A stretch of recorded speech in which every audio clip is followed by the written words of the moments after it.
Alright, and we should be live. I did not update the thing. We're still on 13. That's mildly annoying. Knew I forgot something, but... Sent out the tweet. Opened up OBS, got all this set up, so that way we have, there's Braids there's the deck list so far. And I forgot to actually change it to episode 14. And hit done. So now the archives is going to be episode 13 twice. Well, the archive only lasts a week because I am not partnered at all, so that's not really a thing. It's mildly annoying because I have to go to my YouTube channel instead to figure out what number I'm supposed to be on if I'm not paying attention.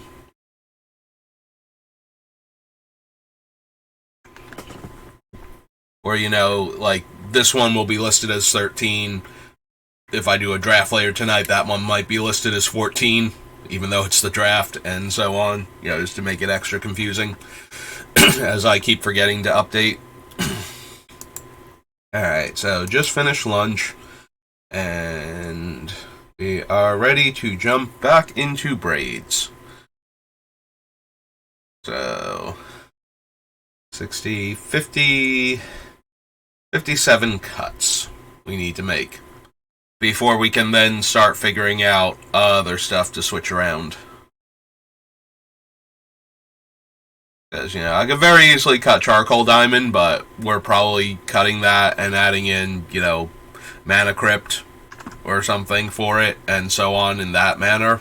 So, it kind of doesn't do any good to cut that one, but then...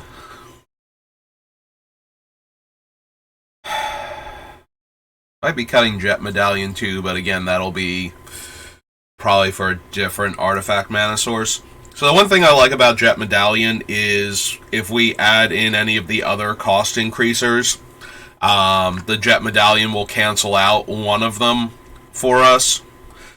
So we can keep spamming our vampire and or zombie from the graveyard.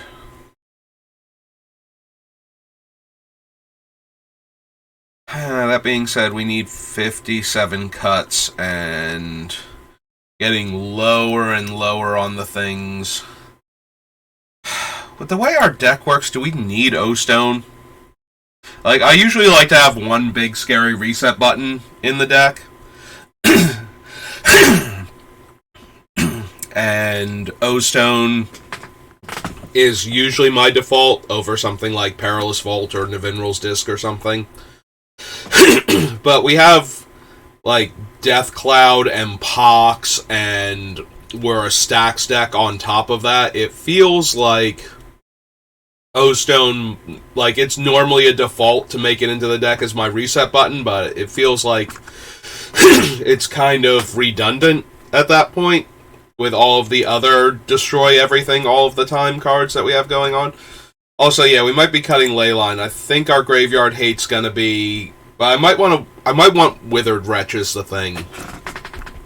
As a way to exile cards from the graveyard.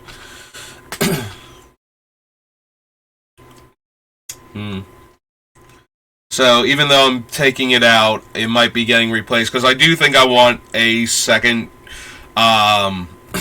guaranteed to hit the thing Graveyard Hate. We have Kalidas. As the things that would go to the graveyard get exiled instead, so he stops death triggers on our opponent's non-token cards.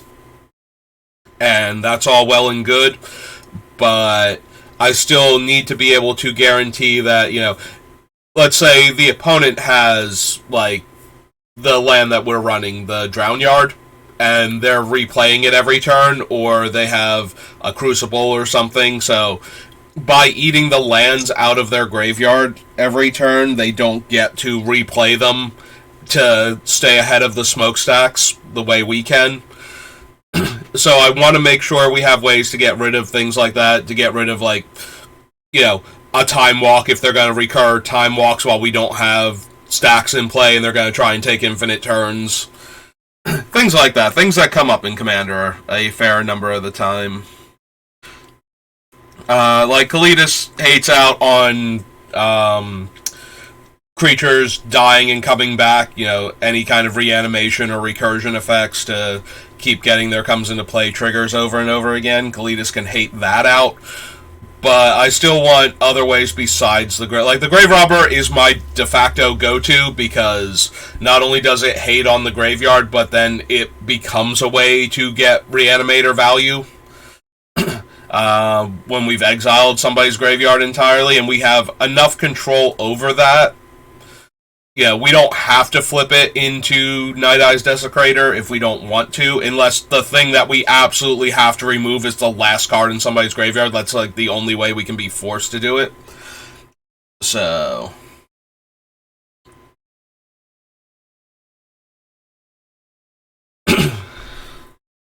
I kind of want, like, some other...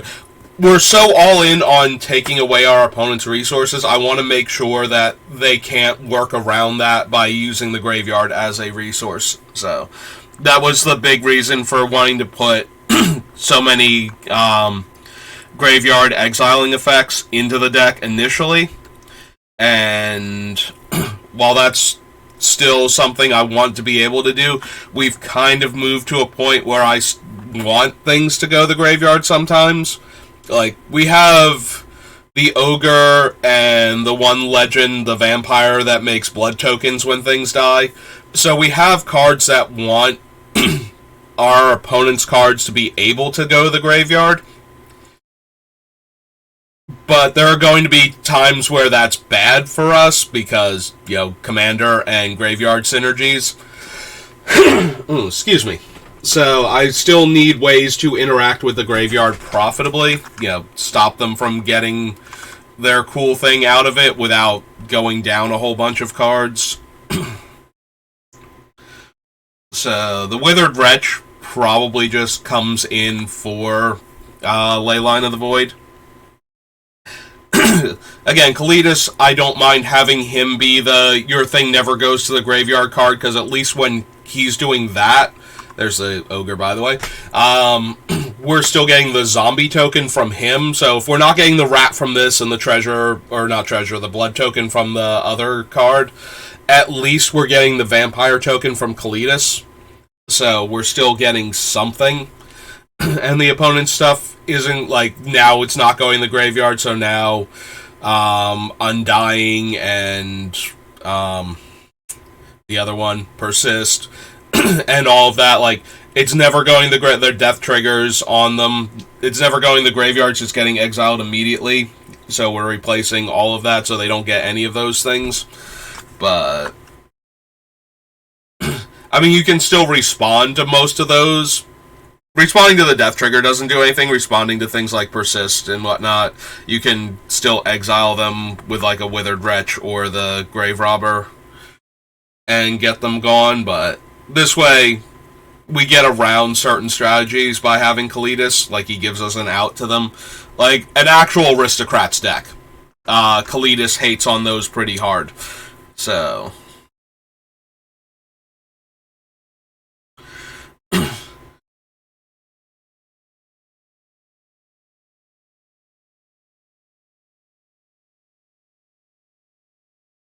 So out of all of them, I think the Workshop Assistant is the weakest as a 3-drop 1/2. Like, Mirror Retriever, I believe, is a 2-drop 1/1, and Junk Diver is a 3-drop 1/1 flyer. So it's always possible for that one. We'll be able to peck in for damage to, like, take a Planeswalker off their ultimate, or steal the Monarchy or something. Like, that's way more likely to happen. Workshop Assistant is just a 3-mana 1/2 on the ground, dies into regrowing a dead artifact, so it is definitely the weakest of the three. Also might need to cut some number of our remaining token makers.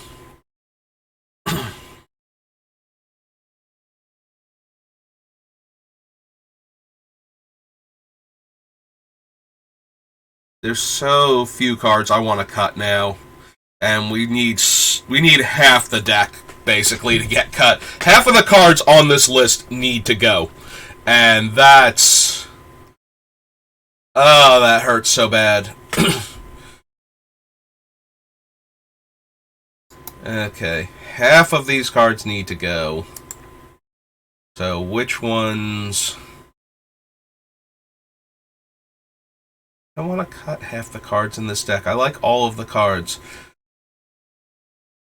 This build has been very fun because it's been very different, but wow, is it painful. I have to cut all of these things. Creature and draw a card. Black, discard a card, proliferate. Yeah, it's probably... Yawgmoth can probably go.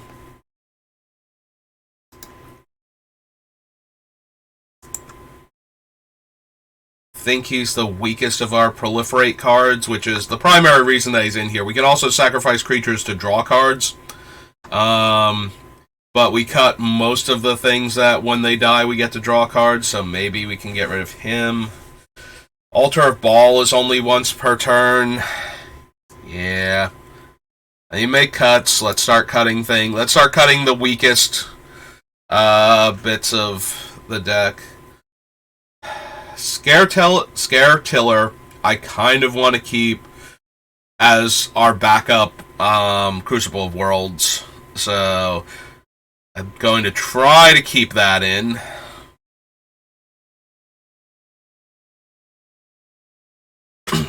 Every time I see Black Market Connections, I kind of want to cut it. You know what?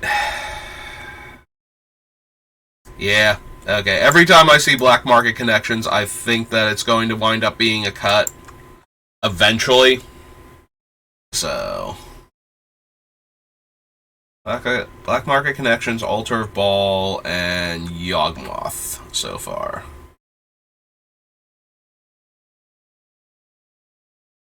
Yeah, we can... Oh no, it's Black Market itself.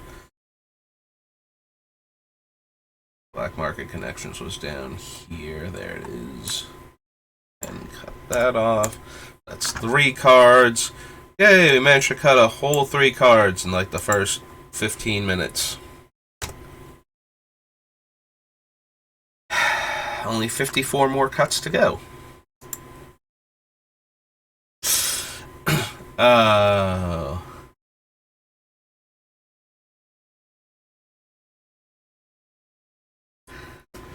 Alright. Real talk. So, I do love the Ashnod's Altar Nim Deathmantle combo.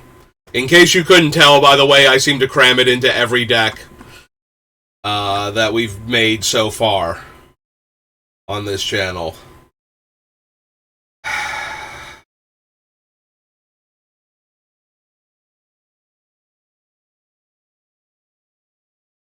It goes infinite with all of our token makers to make tons of tokens so that we have tons of tokens to sacrifice. Like, it's just so good for that. I hate the idea of cutting them. And I feel like I'm going to at this rate. Like, I feel like that's actually something that's going to happen. Because it's not like the deck is hurting for ways to sacrifice our creatures. So... Like, there's so much we can do with that, but at the same time, some things just have to get cut. We have no room at all in our deck. I don't know if I'm going to cut the Death Mantle, though. Being able to sacrifice, like, we're going to have to sacrifice our token makers on our upkeep, like, some number of the time to our various effects, and being able to get them back immediately, like, sack our dude, pay 4 mana, get a dude, and a whole bunch of other creatures that we can lose.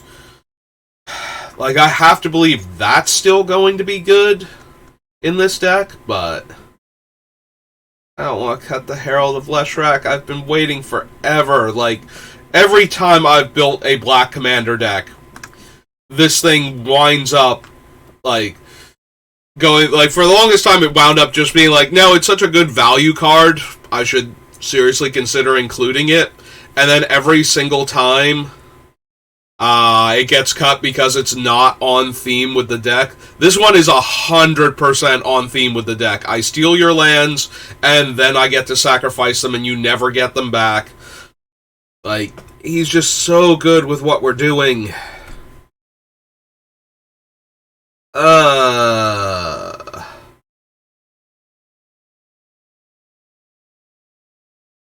So good with what we're doing.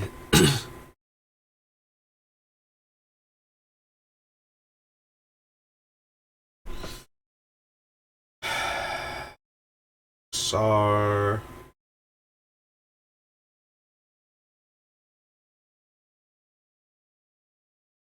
Jack.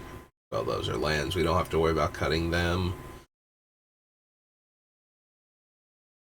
Really want to keep the Hex Mage if I can. Palace, Pawn of Ulamog. We might have to cut some number of the... When a creature dies, I make a thing.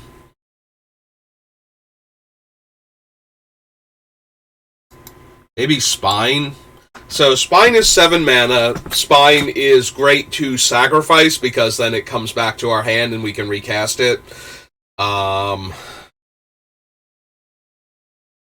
it's really useful in that regard. It's a massive mana sink, but given what our deck is trying to do, sacrificing it, getting it back, recasting it, and blowing up another specific permanent just kind of helps with the whole strategy of I want to take away all of our opponent's resources so that they can't do anything. That being said, it's a 7-drop that gets rid of a permanent, and then we have to spend another 7 mana every time. It's not like, we can get some of these other cards back with our other cards, so we can keep looping that way. Spine not being a creature, though, means we can't get it back. I need cuts. Alright, Spine of Ishta, I think you're going. The Massacre Worm might actually go, too. Like, we have other Wraths in our deck. I like the Massacre Worm because it gets rid of little token creatures, but that's only true if the opponent is not pumping them in any meaningful way. If they're making a bunch of 1/1s and they have more than one Anthem effect, or the Anthem effect is a larger one, like Norn, or that one, 8 mana triple Anthem enchantment, or, anything like that, or 2 1/1 Anthems, then Massacre Worm kind of hits a roadblock, and we don't really super care about the losing 2 life per creature a lot of the time. The one thing I do like about Massacre Worm is he is killing our opponents when they're losing creatures to our thing, but I think that's the least impressive thing right now. And we need cuts. We desperately, desperately need cuts, so...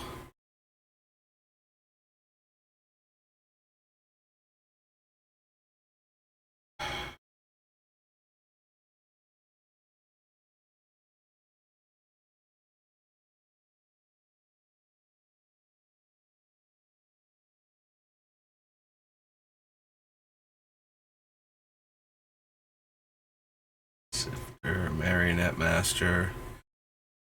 I really, really hate the idea of cutting Ashnod's Altar. I don't even think we would cut the Nim Deathmantle, even if we did cut the Ashnod's Altar, because we have so many things that I would be willing to put back into play after we sacrifice them on our own upkeep that I don't want to not be able to do that regardless. So kind of be Wandering Archaic, he works super well in the deck, but a lot of things do, and he's tangentially related because our opponents can't afford to not let us copy when he's out, which I do love that idea with him, but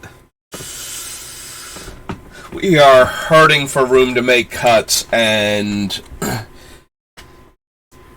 he's more of a payoff when we're winning than a thing that helps us win, so...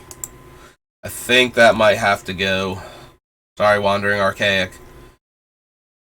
It's another card that I kind of want to jam into almost every deck, and then it gets cut because it's not on theme and it doesn't wind up doing its cool thing. Like, you just don't get to copy spells with that guy most of the time. Like, nobody's going to brainstorm and let you brainstorm while he's out, or use a target removal spell on a creature other than him and let you kill their thing. Like I said, unless you can agree on what needs to die, they usually will just pay the 2. And if it's just a beneficial effect, like, they're not going to let you just keep getting spells. Nobody does that. Or the group that you're playing against has questionable strategies at that point, and, more power to you, then jam that Wandering Archaic in your deck. If everybody's just going to let you copy everything forever, that's really cool, but nobody I've played against does that, so... So I think we can cut Wandering Archaic because of that.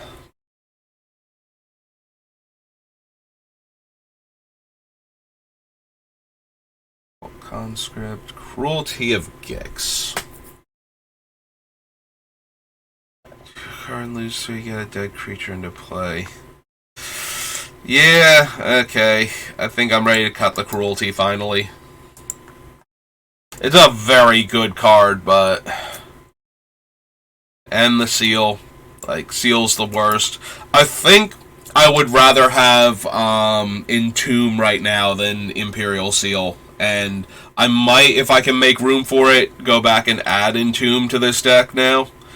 We have enough creatures that can come back from the graveyard that putting one of them into the graveyard to set that up would not be a bad idea at all. So...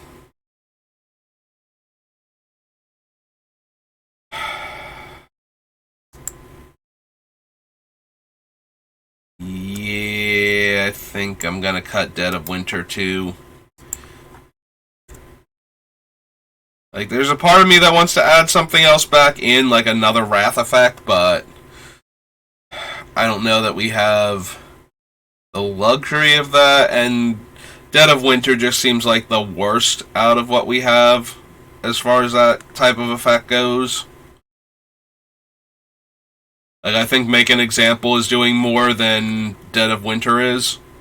And now we can probably go ahead and remove Scrying Sheets, because that was the last thing tethering us to snow-covered lands. And cut that back off the list. Dead of Winter off the list. For, like, our removal package. So that way we know where we're at with that when we double-check later. Pawn of Ulamog, Mirror Battlesphere, Slumlord, Sifter... I cut Cryptbreaker, right? Like, this is the only spot he's still on the list?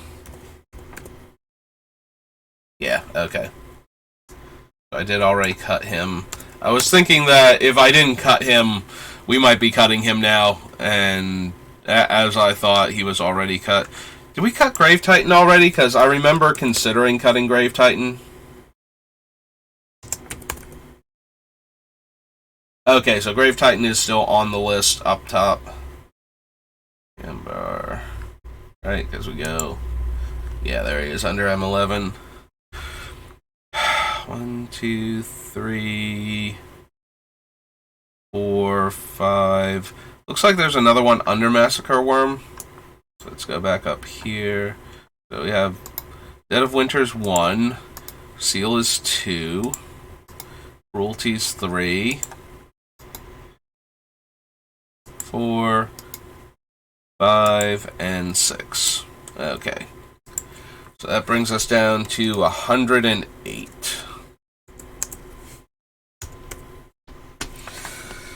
$48 more cuts to go.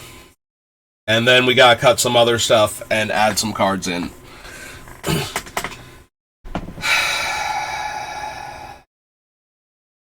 It's brutal, but as I've been saying, I love this build. Like, this has been one of the most complex builds I've done either on stream or off stream in forever. Like, there are no easy cuts for the most part, or there's just stuff that I've been like, it's been on the list so long that I'm like, no, that's kind of locked in, but you know what? It's not, because we need to make 50-ish cuts, like 48 more cuts in order for this deck to be anything close to functional.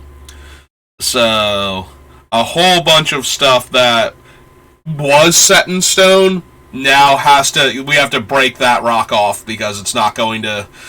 Just because it's set in stone doesn't mean that we have magical room for every card. We're over the deck limit before we even put lands in the deck. So, like, we need to cut 8 more cards before we can have an oops all spells. Technically, this deck does nothing pile. So, doesn't matter if it's set in stone. We need to take the hammer and chisel and just break that part off then, because we are running out of other things to cut. Like, right now, the only cards that are 100% in this deck are Braids, Smokestacks. Yeah, nope, I think those are the only two. Those are the only two that are 100%.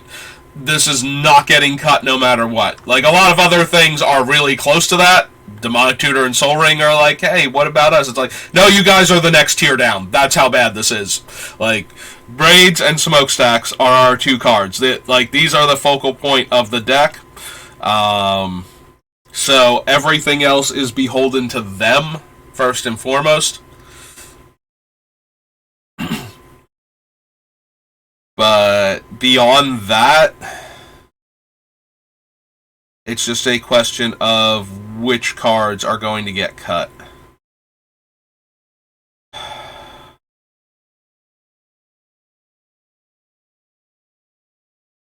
Like, some of these things I will cut because of the things I want to add in, so I'm not cutting them yet, because that does not help in the long run. Like, if we do the Chains of Mephistopheles thing, then, like, Phyrexian Arena comes out, Chains goes in, Underworld Connections goes out, Words of Waste comes in, type of one-for-one trading out.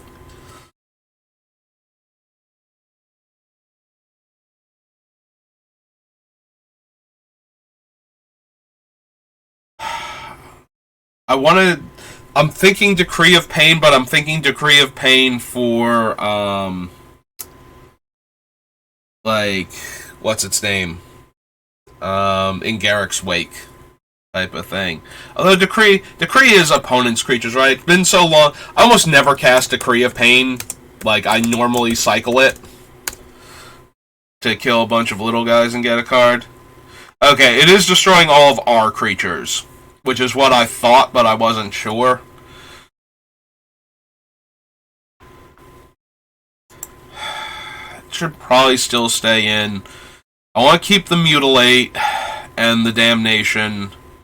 Although, maybe I don't need to keep Mutilate and Damnation. I have Death Cloud and Pox, and we cut Fraying Omnipotence. Like, I have so many things that are cut. Like, you think you need Wrath effects in Commander, but we have so much that is taxing our opponent's permanents to get them out of play. Like, we might have enough that cuts deep enough into what they're doing that it might still be worth it to, like, it might be not worth it. It might be plausible to cut because they're not worth it anymore. Some of the Wraths, because everything else is trying to attack all of their stuff anyway. Like, how many Wraths do you need if Smokestack is operational? Is it 1, just so that way the opponent can't build up a big board and get ahead and stay ahead of the Smokestacks long enough to win? Because I feel like that's where we're at that point. Like, if Stacks is draining what they have to work with, then we don't need all of these other reset buttons. We need a couple, because, we won't always have Stacks, and other players will get ahead on board before we do a thing. But maybe we can cut Mutilate then. Like, keep Damnation as a cheaper creature wrath.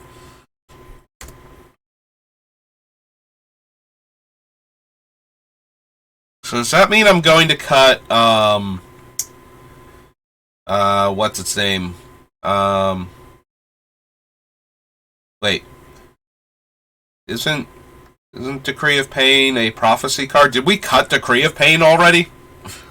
Did I accidentally cut Decree of Pain?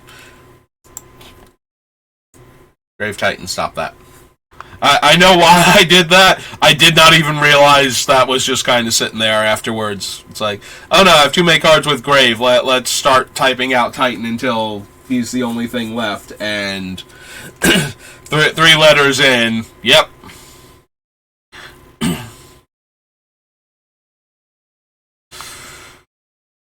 Did I cut the... Oh no, Scourge. Sorry. Wow. I'm looking at Prophecy. I'm thinking of, because I was thinking of cutting Decree for, in Garrick's Wake, which is in turn a Plague Wind. I was thinking I needed to be on Prophecy for Plague Wind. That's where that came from, in case you're wondering. Okay. All better now. That being said, now that I've rediscovered Decree of Pain, is it time to cut it? I only need so many Wrath effects. It's an 8-drop. Yes. Yeah, let's cut Decree.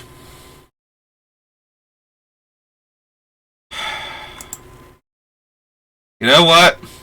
I've been talking about this for the longest time, and as far as cards that are basically sacrosanct in my commander decks, like Greaves and Boots are, it's like, after Soul Ring, and, you know, if I'm in black, like Demonic Tutor, if I'm in, you know, certain colors, there are cards, like, almost by default, the deck is going to have Soul Ring, Sensei's Divining Top, Lightning Greaves, and Swiftfoot Boots. So they're always on the list. Like, I can almost just add them onto the list permanently, like the template that I use. That's how often they are in my decks. And then go through later and remove them if I need to. And I'd remove them a lot less than... Like, it would save me more time to remove them when I don't use them than it would to type them out every single time, basically. That's how locked into the deck some of these cards are. And... But that's not really what my deck is doing. And I have cut most of the creatures that would need Lightning Greaves to protect them most of the time. And they're just taking up deck space. Like, I'm not... Alright, so the reason why Lightning Greaves and Swiftfoot Boots make it into almost every commander deck. Obviously, we have creatures. And normally those creatures, A, want to attack, and B, don't want to get killed by our opponent's effects. So, on top of that, any ones with tap-activated abilities want to start getting their tap-activated ability on as soon as possible. So, Greaves and Boots. Greaves represents a 2-mana investment and then 0 mana for the rest of the game, to make sure that any one creature that you have is protected from targeted removal that isn't available immediately. Until the Greaves is dealt with, or until a board wipe happens. Like, that creature is safe. So...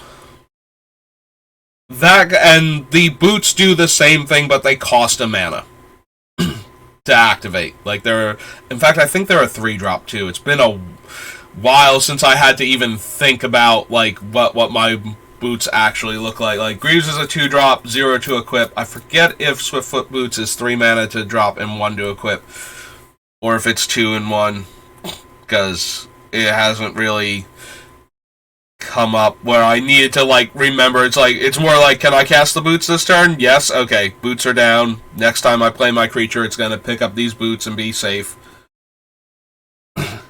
we have cut almost every creature that is not a gets its immediate value from coming into play. Like, you don't need to protect, like, Underworld Hermit.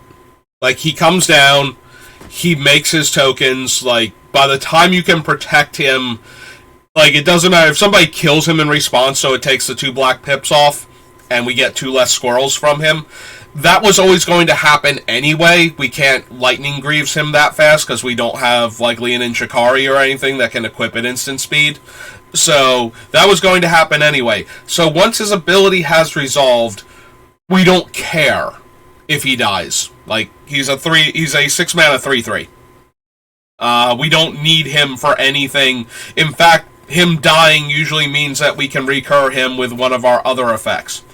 So, the cards in the deck that we want to have come down and not immediately eat a removal spell is like Mikaeus. I think he's the last one where we care more about him living than we do getting him into play in the first place. Almost every creature in this deck right now just wants to get into play in the first place, make its tokens, and then if it dies, it dies. Like, we don't care. So the other half of Lightning Greaves is that we can attack with it immediately, which is relevant for getting our opponents dead. That's, like, the biggest thing. And killing planeswalkers without having to expend a card. The way our deck wins, we don't need to be in a hurry. Normally you need to be in a hurry. It's a commander game. You play your creature, you equip it, and you get to attack and deal damage because somebody's going to wrath the board. If you just play non-haste, sorcery speed creatures, it takes forever to kill your opponents because your guy comes down, he doesn't do anything now, a turn cycle has to go through where he doesn't, like, get blasted by a removal spell or swept up in a wrath effect, and then you get to attack with him.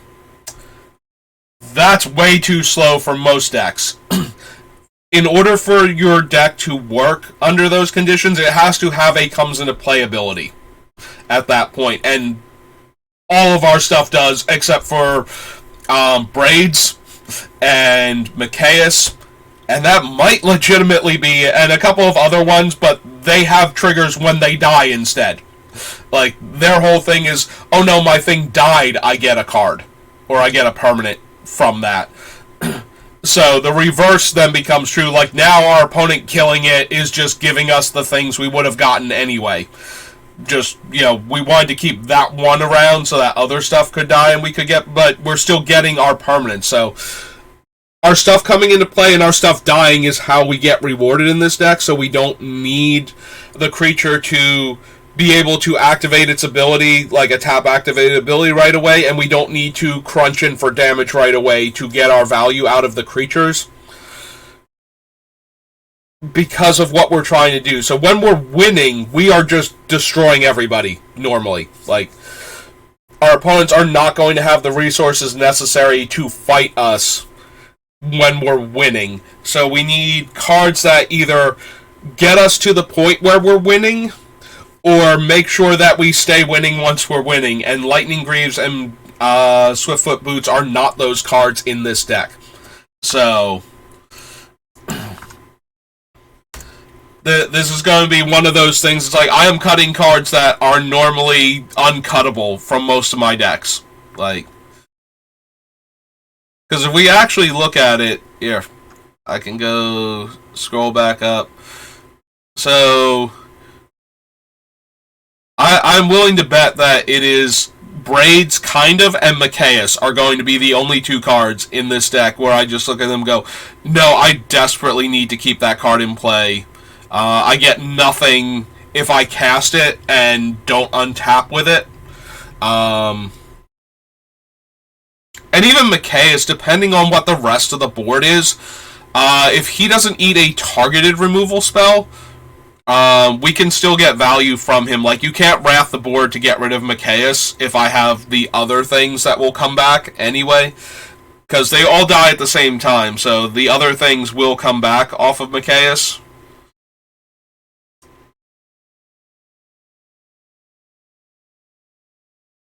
Herald of Leshrac probably would like to protect him. Like, that is another one, and he's dangerously close here. We'll just get rid of Scrying Sheets. We got rid of Dead of Winter while we're here. Don't care about Endrick Sar. He's inclined to blow himself up a lot of the time, so keeping him around. Yes, we want to keep him around so we can cast creature spells and get tokens, but he's very, like, self-destructive anyway.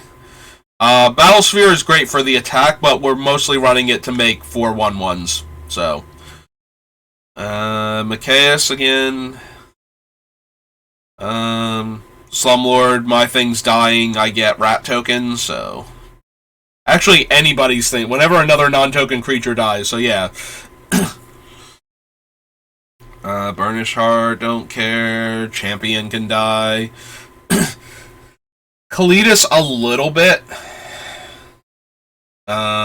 He is certainly a lot closer to Mikaeus than he is to like the other things that I've been talking about.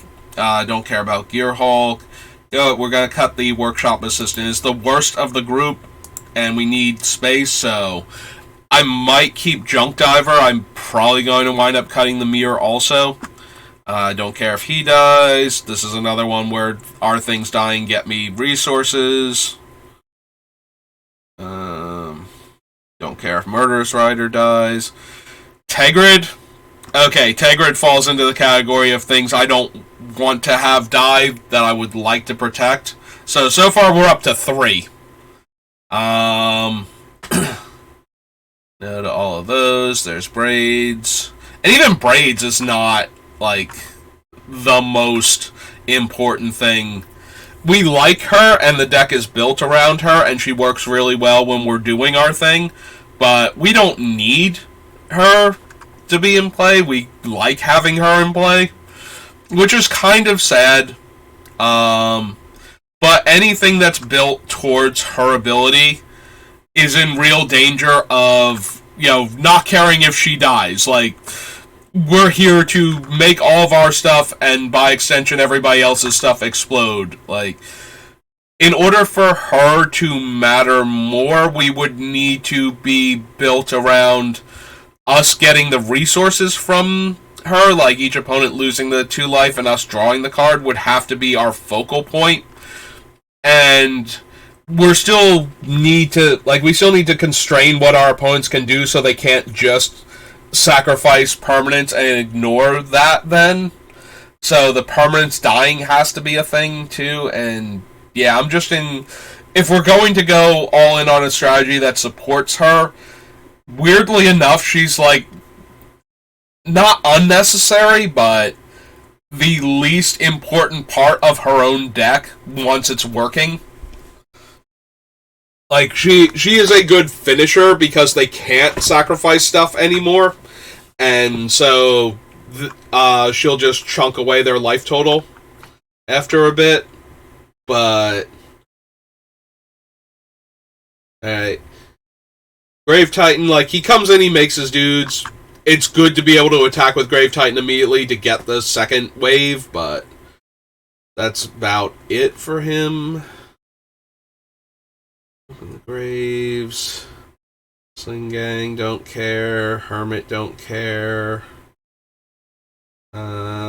Scare Tiller does let us tap it immediately to get a land back if we want.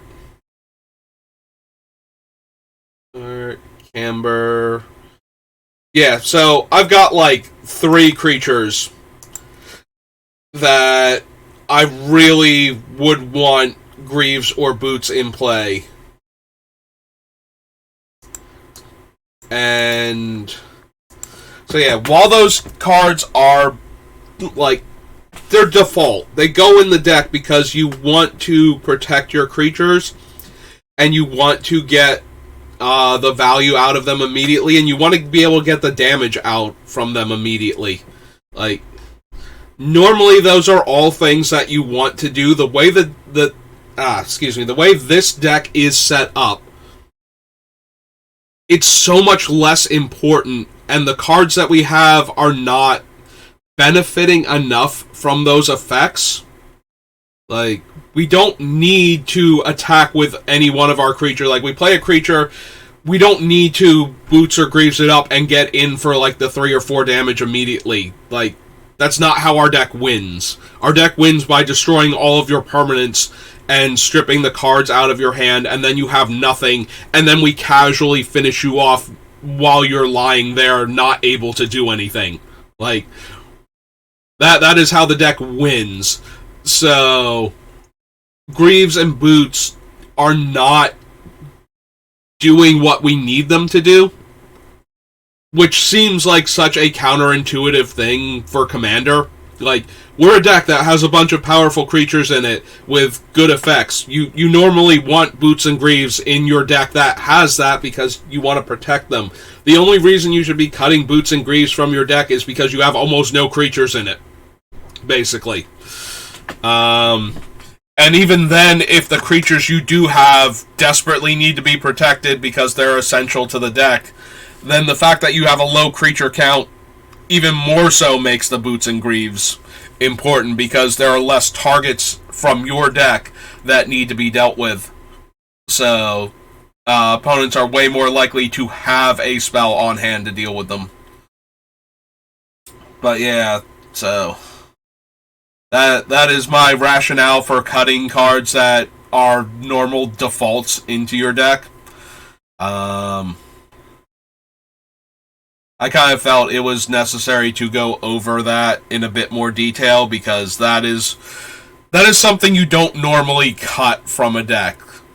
So, I thought I should go into more detail as to why exactly we are cutting cards that normally would never be cut from a deck that has a bunch of creatures in it.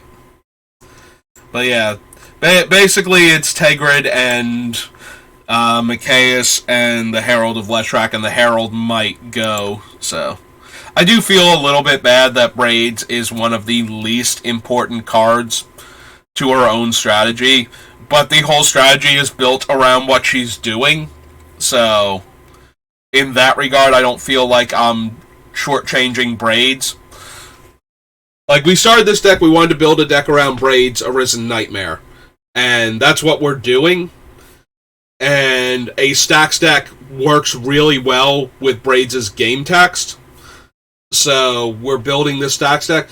But once we're doing our Stacks things, like, Braids is barely going to be...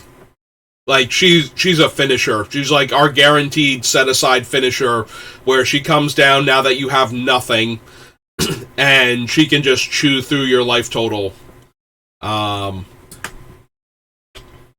While you're helpless, but any of our creatures can do that, basically, so... I don't know. It'd be... Maybe we could have built a deck that even more focuses on her actual abilities, but... I think it would still look a bit like this, and maybe we wouldn't be an actual Stacks deck. But it feels like we were going to lean towards a Stacks. I've never built a Stacks Commander deck before. I've played Stacks before, but I've never built, like, Commander Stacks, so...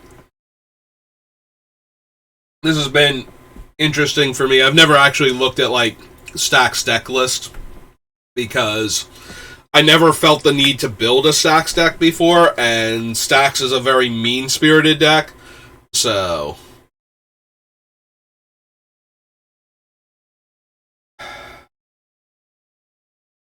Alright, so we have these cuts that we want to bump off the list. So we have 1, 2, 3, 4, 5. So we're at 103. Go ahead and clear all these off.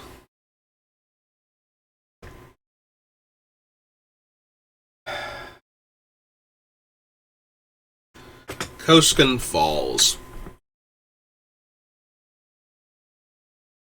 I do like how this one won't let us die very easily.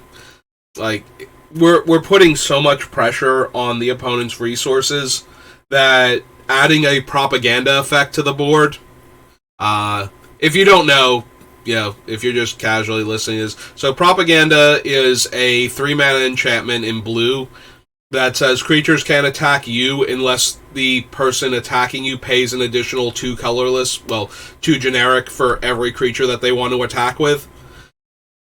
So that means if they want to attack you with like 1 big dumb creature, they need to pay 2. If they want to attack you with like 10 tokens, they need to pay 20.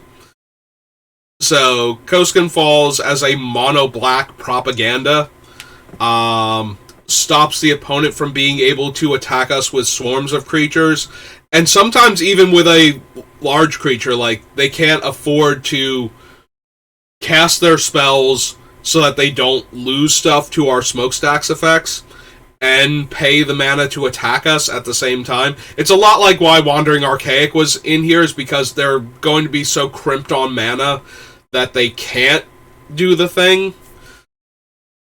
So that's kind of why I like having Koskin Falls, because it's adding a cost to attacking us that they might just not be able to pay at all. Or that at least will stop them from adding to the board in the same turn that they attack us, type of deal. And keep in mind, like, just because we are the major threat does not mean other players are doing nothing that the players have to be concerned about. As long as everybody is super focused on us when we're doing our thing, that's usually not helpful, but every once in a while it is. People get distracted by, what our deck is capable of, but maybe something else is going to be a problem once we're dead, and they kind of need that to go away too. And sometimes our deck is the best answer to problems like that, because unless you have, like, a Tajaru Preserver or, I forget if one of the Sigardas has an opponent can't force you to sacrifice effect, like that thing, or Angel of Jubilation. One of them has a similar thing to Tajaru Preserver. But basically, it's like opponent's effects can't make you sacrifice things. Unless somebody has something like that going on, our effects will usually kill any problematic permanent eventually. It's just a matter of whittling down the other resources until that thing actually has to be the one that goes.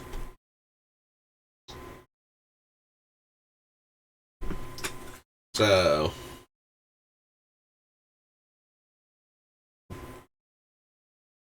Medallion, Grave Pact I want to keep. I do want to keep the Grave Pact and the Erebos' Intervention, because they can't sacrifice their creatures to Grave Pact and to our other thing. Like, if we feed our creatures to the Smokestack and then they have to sacrifice things to Grave Pact, then they don't have those permanents anymore to sacrifice when they have to lose to Smokestacks.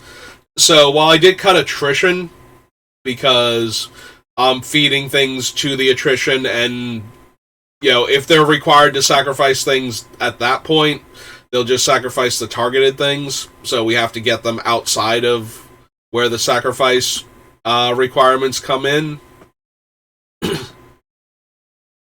But the actual Grave Pact of it, like, specifically, it does not, like, attrition did not combo with the Grave Pact and the Dictate of Erebos because of that.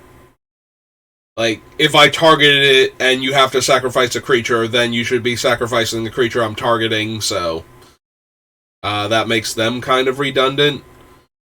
Which makes the attrition a lot less potent, so I could just take that one out specifically.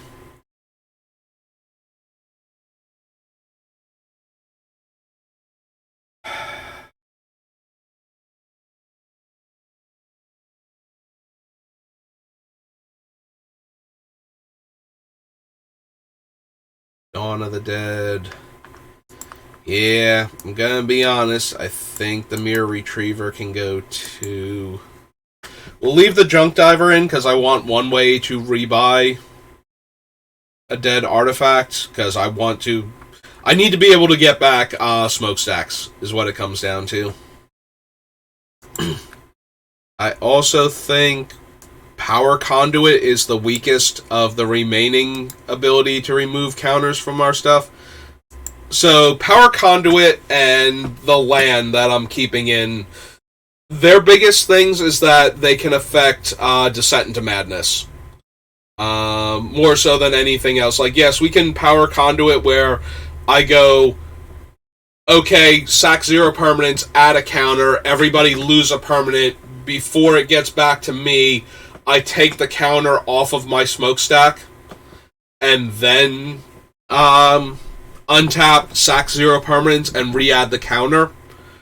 That's good, and it's certainly an interesting effect. But we have Hex Parasite for that also, and Vampire Hexmage. To remove counters from our things. Well, Hexmage is a one-shot unless we can keep reanimating her. But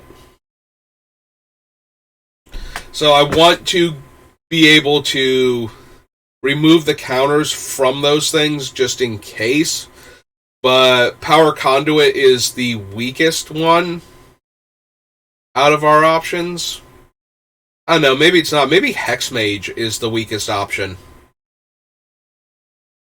I was about to take Power Conduit out, but Power Conduit I can keep reusing.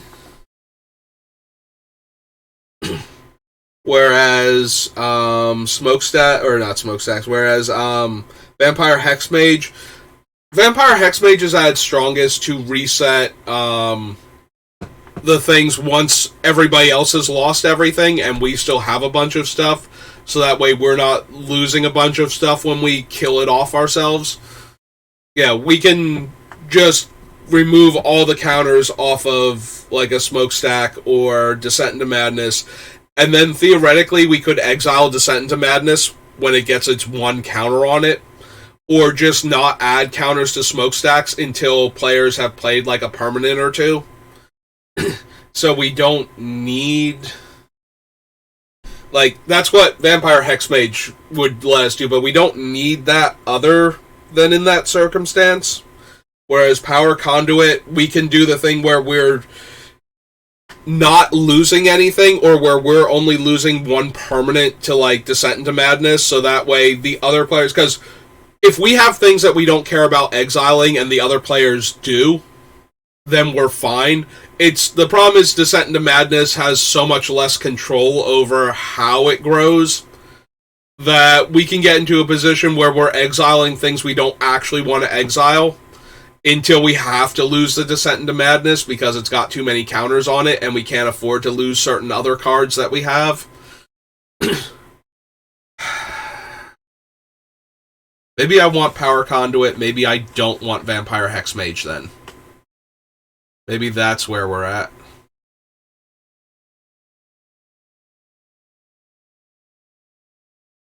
So maybe re-add Power Conduit then?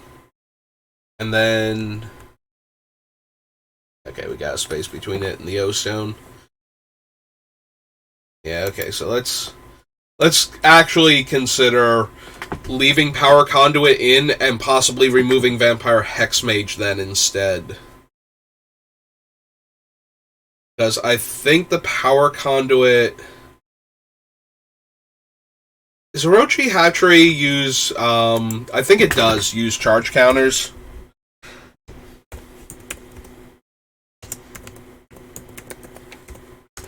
Because if it uses charge counters, that's another...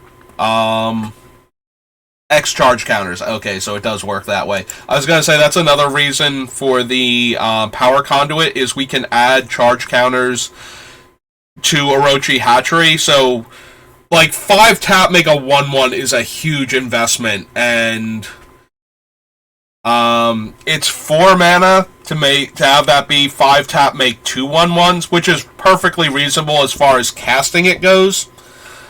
Once it's in play, though, only making 2 1/1s is good, but not amazing. But if we can proliferate onto this thing, so that it becomes 5 tap, make 5 1/1s, that can keep our other things going for a long time, and make Orochi Hatchery kind of a big deal that the opponents need to interact with, lest it, just maintain our entire board state for forever. I I despise the idea of cutting Herald of Leshrac, and it's almost it might happen.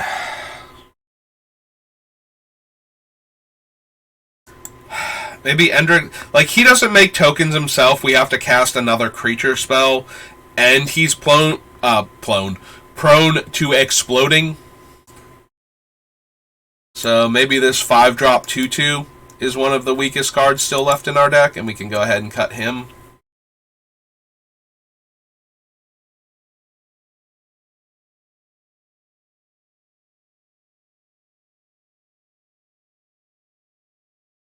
We have enough other tutors. If I really need to get one of our cool lands, we can just, we're in black. We can tutor for it.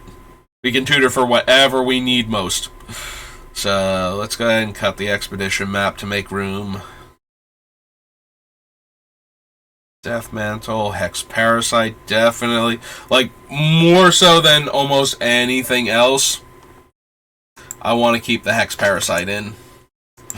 To manipulate the counters on our things. Also works really well with Mikaeus.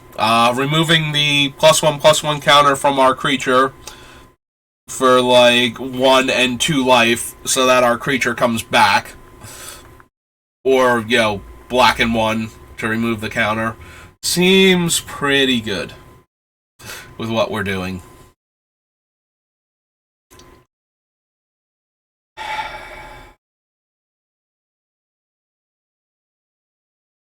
Cletus.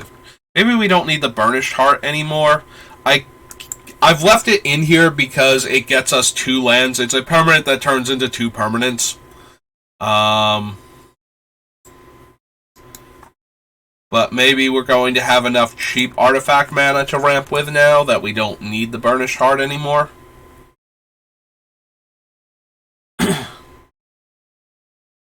Erebos, Bloodsoaked Champion, Cletus, Sifter, Master, Gear Hulk, Enthusiast, Pitiless Plunderer, Memorial to... The Memorial might get cut, maybe, I don't know. I suppose it's fine as a land that can raise dead, and we do have Crucible and the Scaretiller still. I don't want to cut Bolas' Citadel. Like, the thing is just so generically powerful. I have a hard time wrapping my brain around cutting it.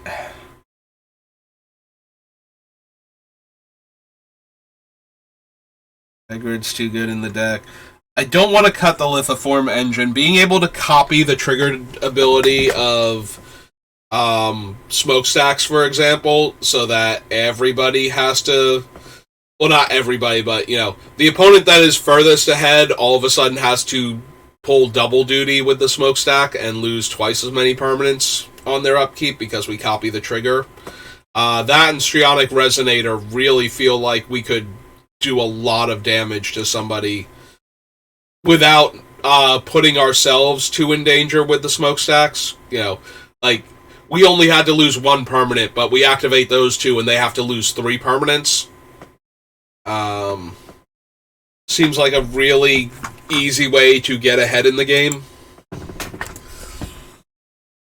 Yeah, the Hive of the Eye Tyrant's almost definitely going. Like, I've been leaving it on the list because it's a land, so there's no real reason to cut it now, but we do not have time to invest 4 mana, effectively 5, because the land then has to tap to eat a card out of the opponent's graveyard. It's going to be some number of these things that die to make tokens. We have too many of them in the deck. Some of them are going to have to go.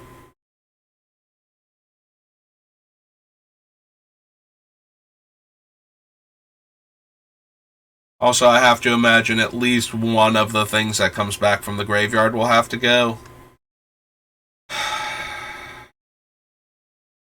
I feel a little bad cutting Grave Titan, but he only makes 2 dudes, and he's a 6-drop. Like, all of our other things are either cheaper or make more tokens, or in some cases both. Yes, he's a 6/6 body, and he makes 2/2/2s, and then if he lives, he gets to keep churning out more of them. Like, he's definitely one of the better token makers in the vacuum, but I think I want the cheaper ones to make it easier to like play them and bring them back and do other stuff with them. Whereas Grave Titan is a 6-drop.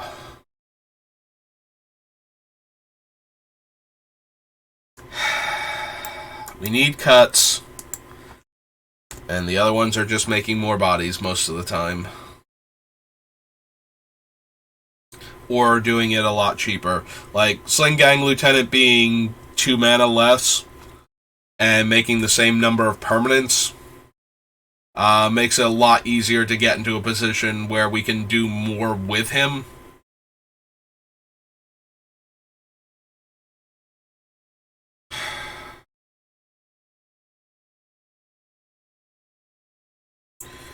I don't know. It's either the Grave Titan or the Underworld Hermit. And the Underworld Hermit has more potential upside. Being able to make more than 2. Like, the Underworld Hermit is 2 tokens if he doesn't eat an instant speed removal spell when he comes in. So, and then they're using a targeted instant speed removal spell on, not Deranged Hermit, Underworld Hermit. We're probably in a pretty good place if that's what they have to do to not be dead. And I'm pretty sure the Grave Titan would eat that removal spell also. So, the fact that I don't get the squirrels, or get 2 less squirrels, from, like, we have to be in such a weird position where I don't get squirrels from Underworld Hermit. Like, I somehow have no other black permanents in play, and he eats the removal spell. Like, I don't know how that happened. So, I have to believe we're getting a couple of squirrels out of him regardless, and probably more than a couple. Alright, 1, 2, 3, 4, 5 with the Retriever. So we're down to 98 cards. We are below 100. It's taken a lot to get here. We are below 100. We have 38 more cuts. And then we can start working on, like, 1-for-1 exchanges to move in on this strategy. But first we need to get 38 more cards gone.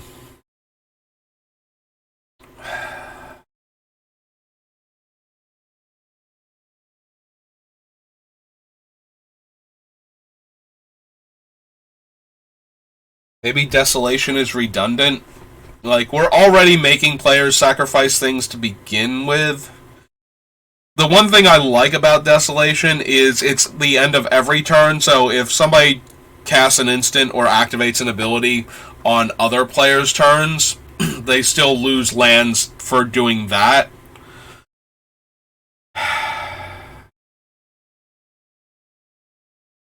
I don't know, it might be too redundant. Like, we already have lots of other ways to make them sacrifice things, including the focal point of our deck.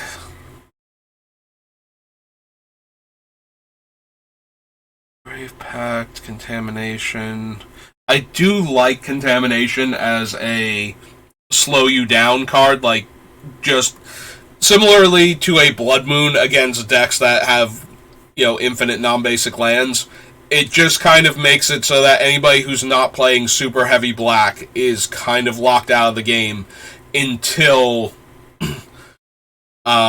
this goes away. So if we can keep the player, like, Contamination and Karn Great Creator right now are 2 ways that just stop the opponent from doing anything while we don't have smokestacks in most cases. Now, granted, some players are just going to have heavy black decks or heavy colorless decks where this does next to nothing to them, or actual nothing.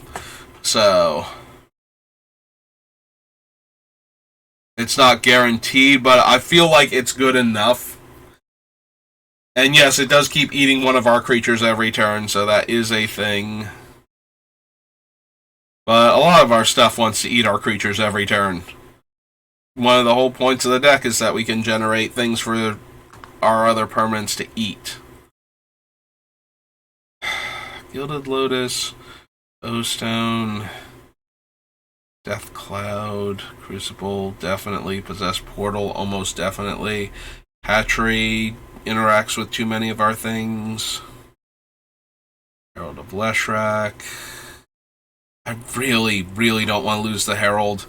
Another Spirit's very cheap to get back. Like, one of our other things dies, we pay a black and it's back in play.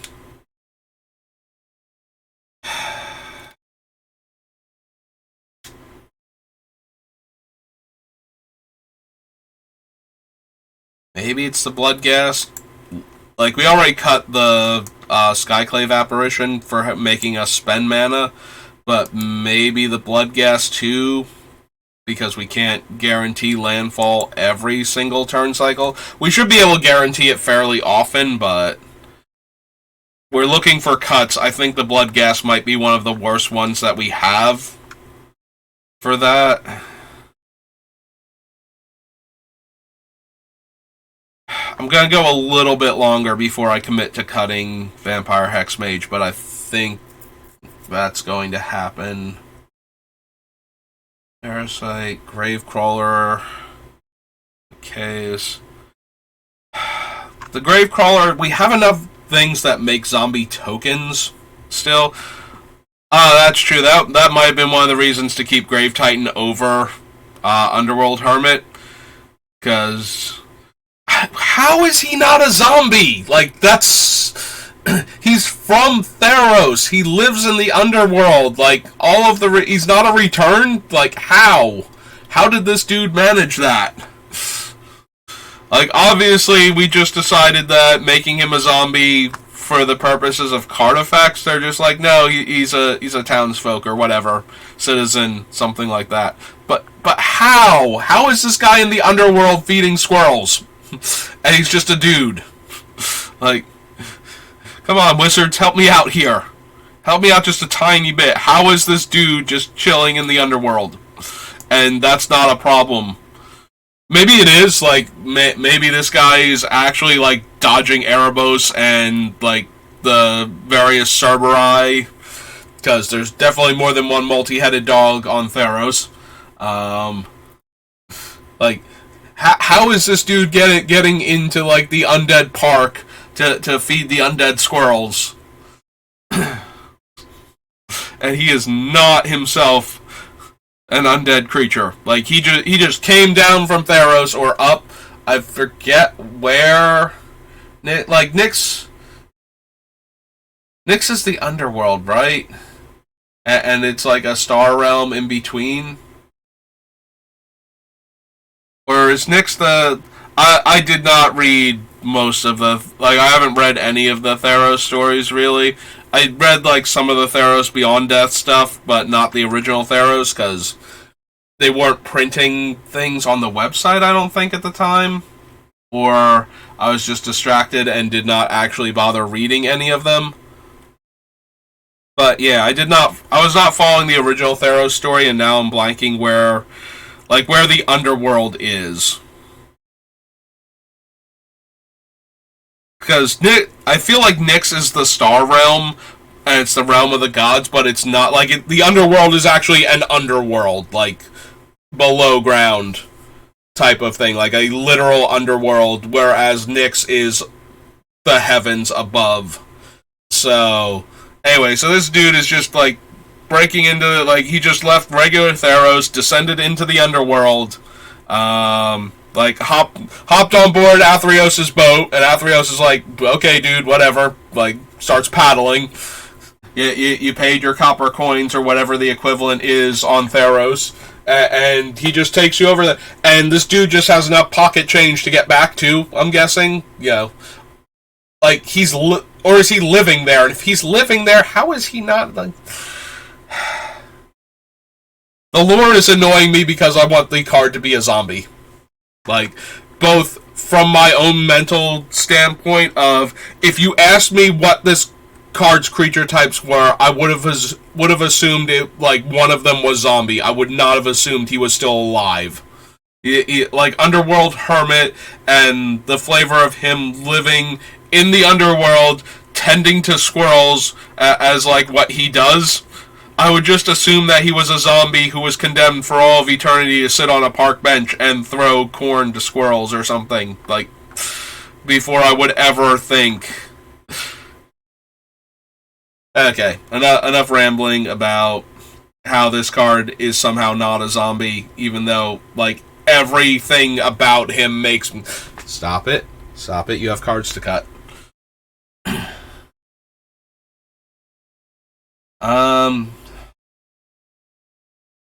So Gutter Bones is like one of the worst.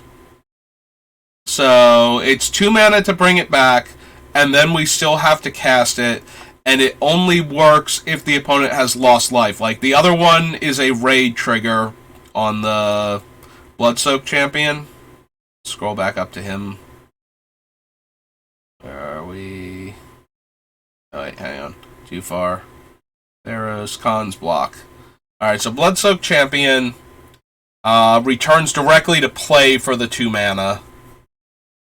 We have to attack, so it's a little easier for their opponents to lose life to random effects, where we can get back the Gutter Bones. But the Bloodsoaked Champion, we just have to attack anybody. And we do have a lot of tokens, so finding a safe place to attack, basically. Like, our opponents are not losing life under, like, in any meaningful way we can control right now if we can attack them. Like, Braids is the only way, I think, we have to inflict, you know, Braids and the Sling Gang, and technically the Marionette Master, I think, are, like, our main ways to make an opponent lose life without necessarily attacking them. So it just feels like Gutter Bones is a lot harder to get back and is costing more mana. We do get the added benefit that if our opponents, you know, if somebody cracks a fetch land, we can pay the mana to bring this thing back to our hand. It's just, it feels like it's a lot slower than any of the other ones and a lot more inconvenient than a lot of the other ones. And we need to make room. Yeah, I'm going to cut the Gutter Bones. We might wind up cutting the Bloodsoaked Champion also, and just going with Persistent Specimen, the Reanimating Skeleton, the Oathsworn Vampire, the Crawling Corpse, whatever his name is. Is it Crawling Corpse? I'm blanking now. The 1-drop. Gravecrawler. There we go. So, we still have a bunch of effects like that. I think we can afford to cut this one as, like, one of the worst ones. Like, I'd rather cut 2 or 3 of the really bad ones and then add in a, not Exhume, Entomb. Add an Entomb and just be able to put one of the better ones into our graveyard when we need it.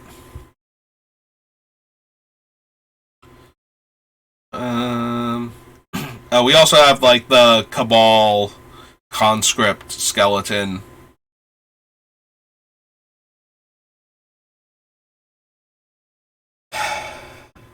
Like, this one is the most expensive, I feel like.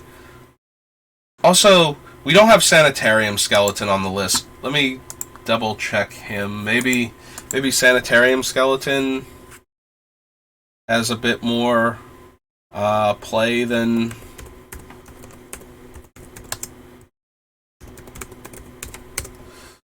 one of the other ones that we wound up adding to the list.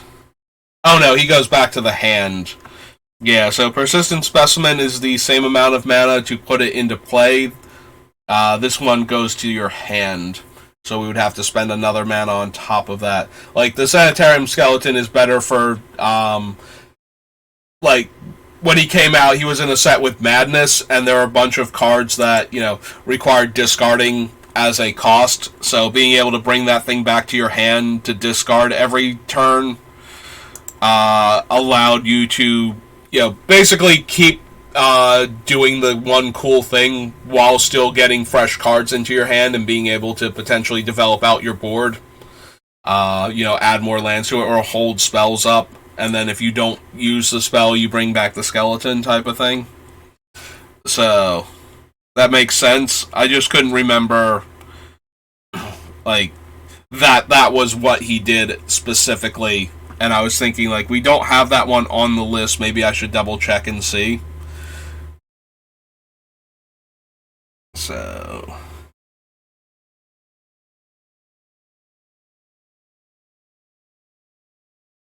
blood, gas, and desolation. So 3 cuts out of the 30-ish ones that we need.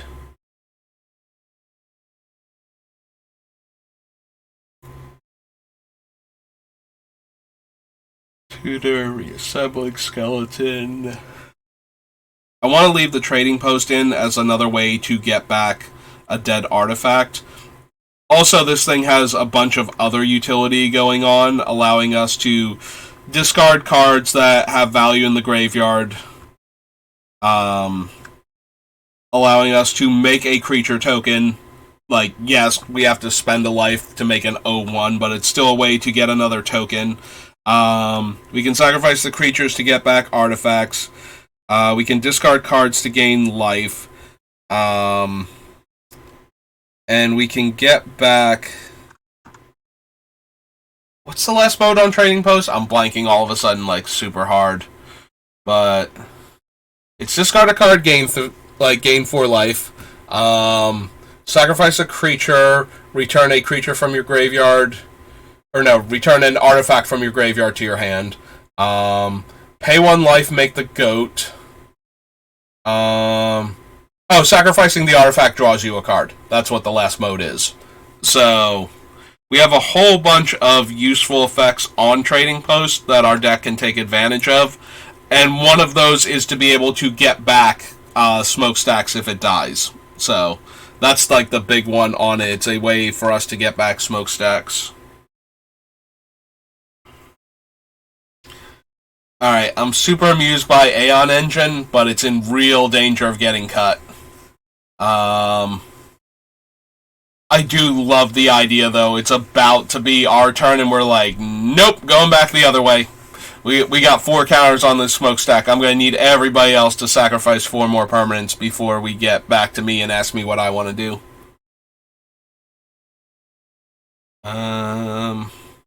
The refractor is going, but it's going for different mana sources instead, so...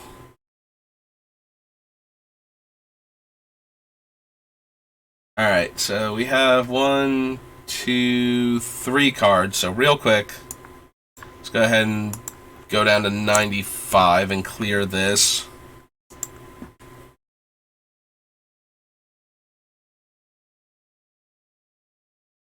I'm going back down to the mana rocks.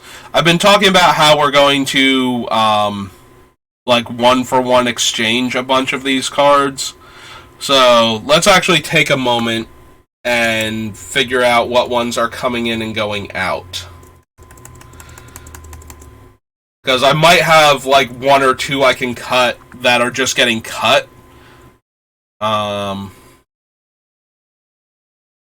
So, the ones I want to add in to this deck, I want to add in,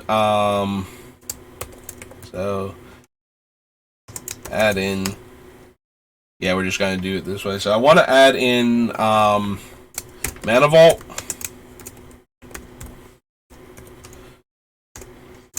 Mana Crypt, and Dark Ritual.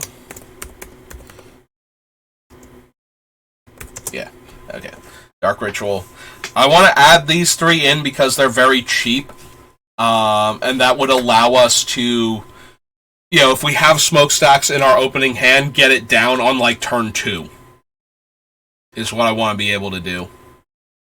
So, I feel like if we're going to ramp that hard, we can cut Cold Steel Heart, since we don't care about the snow anymore. So Cold Steel Heart.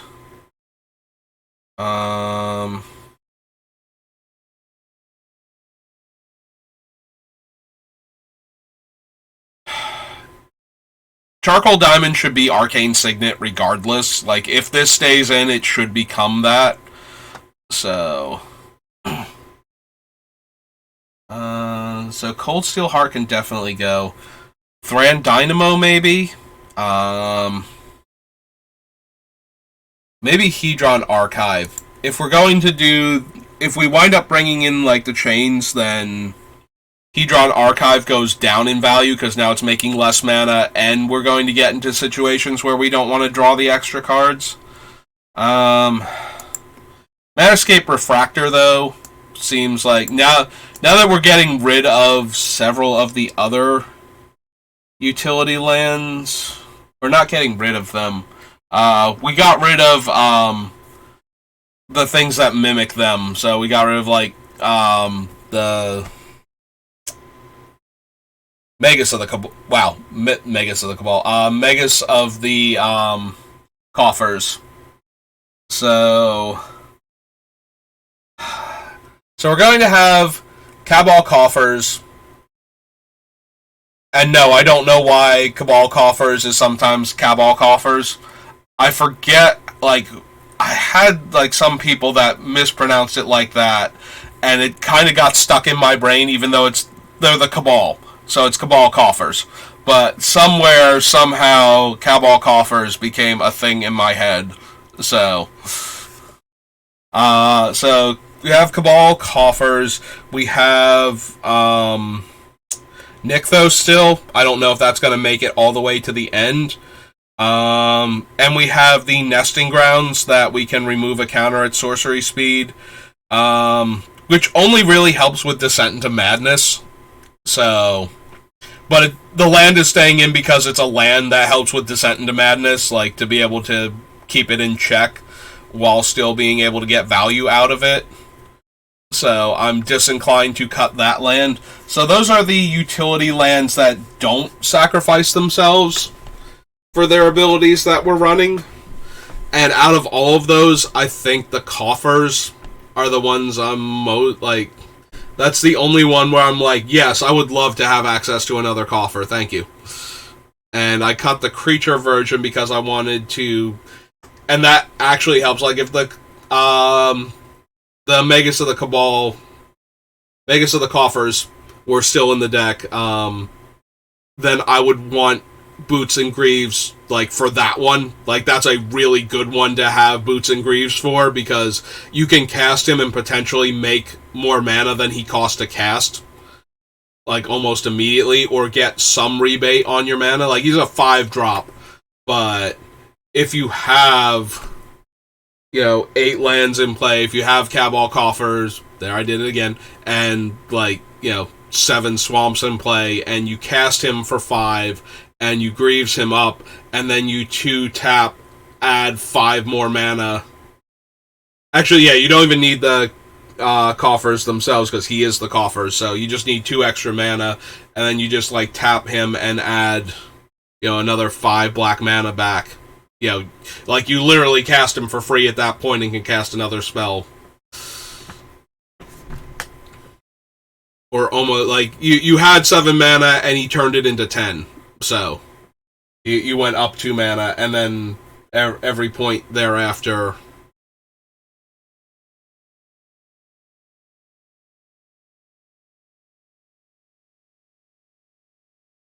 At 7 mana, went up to 10, so you'd be plus 3 mana. Uh-huh. No, I can math. It's okay. So, anyway, moving back on to Manascape Refractor. So, this one is just, it has some utility, but I don't know that we have enough lands, and I'm not going to, the idea that I can technically sacrifice it to strip mine a land, or wasteland a land, and then, bring it back with Junk Diver, or, more likely, Trading Post, but then it comes in a play tap, that's a thing, but it's just barely a thing. Yeah, I think Manascape Refractor might be one of the weakest mana rocks left in the deck now.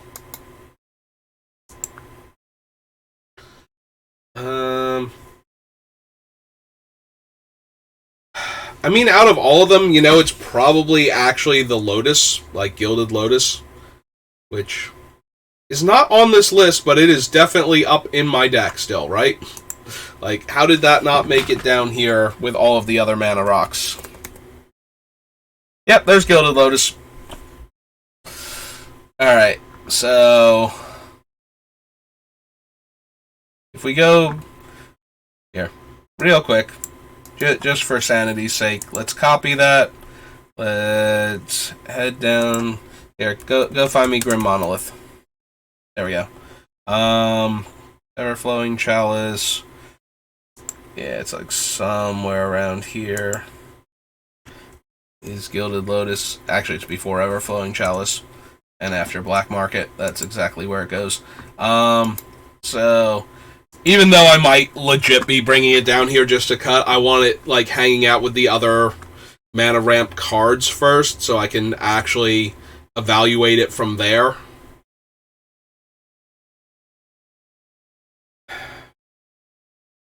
Because I want our mana ramp to either be able to produce huge amounts of mana, which is why Black Market, Everflowing Chalice, and Astral Cornucopia are all still on this list.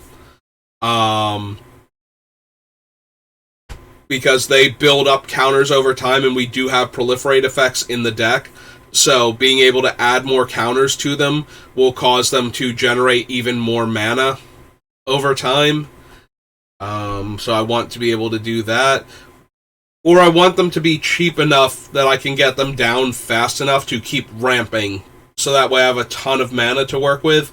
And then I can cast, you know, smokestacks and some other stuff. So that way I have fodder for smokestacks. And I'm not, like, I get very far ahead with the smokestacks. And then other players have to scramble to keep up. And I'm thinking that Gilded Lotus as a 5-drop that only adds 3. Like, I would rather have the Thran Dynamo as a 4-drop that adds 3, even though the 3 is now colorless. But I also might be willing to cut, like, Hedron Archive at that point as a 4-drop that adds 2. In fact, maybe both of those are cuts, and then the Charcoal Diamond needs to get replaced with Arcane Signet.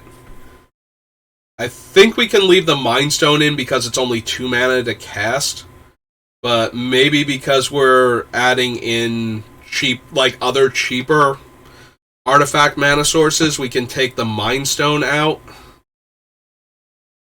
We also might just be able to cut the Jet Medallion, although I do like the idea of Jet Medallion with the recastable creatures, like I think it's primarily at this point the Oathsworn Vampire is like the only other one that's castable from the graveyard. But if we do wind up adding in like Sphere of Resistance and or Thorn of Amethyst into this deck to add more pressure to the opponents to stop them from being able to cast things, then the Jet Medallion goes a long way to digging us out of the set. Like, when we do it, we will also be under the pressure of those cards, so knowing that and having a card that makes it a wash allows us to, like, because we already have it in our deck because it works with what we're doing. Like, some players, if you're trying to combo or you're trying to cast a whole bunch of spells in one turn, the medallions get a lot stronger because you can get more mana advantage. Like, if you only cast a black spell each turn, then Jet Medallion is no different than a Mind Stone that you can't sacrifice.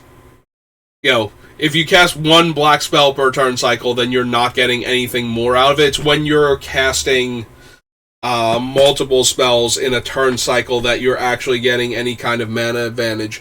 And we definitely want to be able to cast multiple spells in a turn. So the Jet Medallion goes up in value. But also the idea that it can mitigate our own adding to the cost of other things, where our opponents might not have medallions, familiars, stone calendar, that sort of thing to work with. So I kind of want to keep the Jet Medallion in here. I don't know if we want to get rid of the Mind Stone, is the thing. So if we get rid of Gilded Lotus and Hedron Archive, Gilded Lotus is the most expensive out of all of our mana rocks, and it's fine to have in our deck as an additional source of mana, but I don't want... Like, I need room, and I want cheaper ones, so I don't necessarily want a 5-drop that's giving us more mana. I would rather have one of these two. Also, the Dark Ritual just lets us get ahead very quickly. Like, being able to cast our spells sooner, especially in a deck like this. Like, sometimes you can afford to plod along and generate, like, longer-term advantage. Like, okay, so every black deck is going to want their Soul Ring before their Dark Ritual, for the most part, especially in the early game. But when we have a card that can take over the game as brutally as an early Smokestacks can, we want more ways to get that down faster. So I'm willing to go down a card to get Smokestacks into play turn 1 or 2, basically. So I would rather have, at that point, I would rather have a Dark Ritual than a Cold Steel Heart. And I would rather have, I would rather have Mana Vault and Mana Crypt than Gilded Lotus and Manascape Refractor. So I think I like these swaps. I'm just trying to figure out if I want to cut Hedron Archive and or Thran Dynamo as our next 2 weakest mana ramp cards. And I'm starting to think the answer might be yes. We need to make room, and I kind of like what we have. Like, we're also cutting Charcoal Diamond for Arcane Signet because it doesn't come into play tapped. Like, literally, it should be Arcane Signet, not Charcoal Diamond. So that one's a given. Do we cut Mind Stone?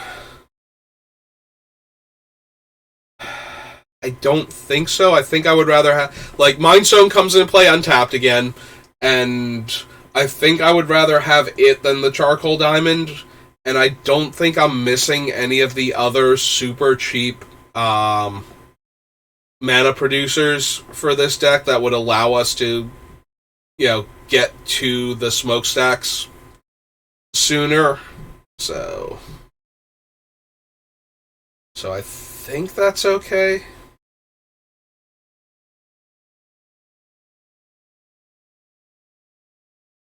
Okay. So we cut those 3, but we add in the other 3. So Gilded Lotus, Manascape Refractor, and Cold Steel Heart. So Gilded gets cut.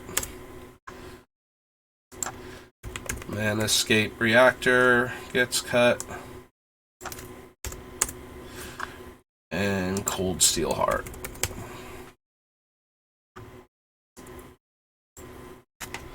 Alright, so we cut those 3. We go back and we add in Dark Ritual.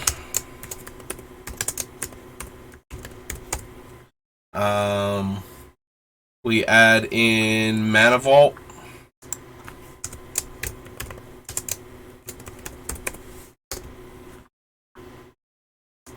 And Mana Crypt goes under the other category. I think it is just all the way down here. Okay, other. Yep, so we just add in Mana Crypt here. Also, we go back up to Commander. We add in Arcane Signet.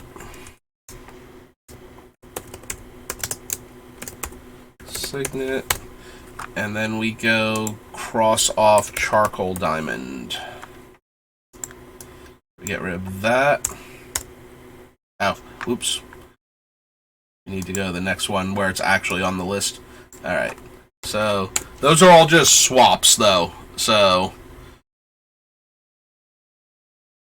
now we go all the way back down here. Our mana ramp. And yeah, we cut those, so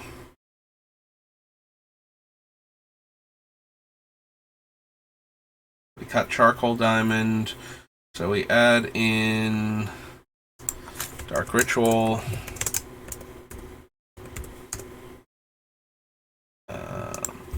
Mana vault. And mana crypt.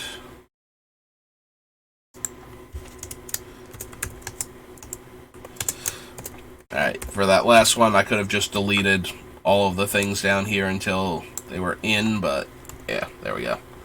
Alright, so that becomes our artifact mana sources now, and we can clear this off.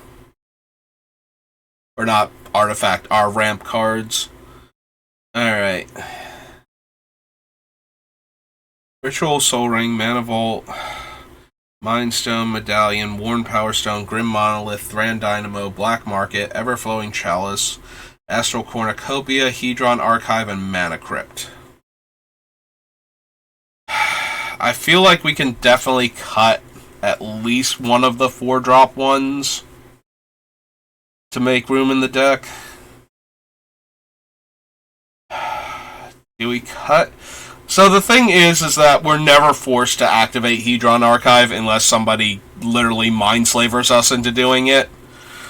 So the question becomes, do we want the option to draw cards when we don't have a card like Chains of Mephistopheles in play? Or do we want more mana always?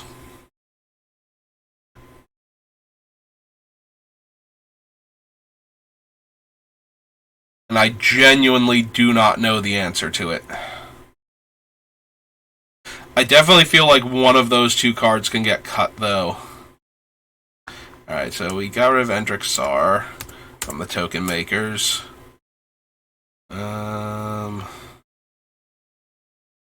Faithless Plunder. We did get rid of Grave Titan.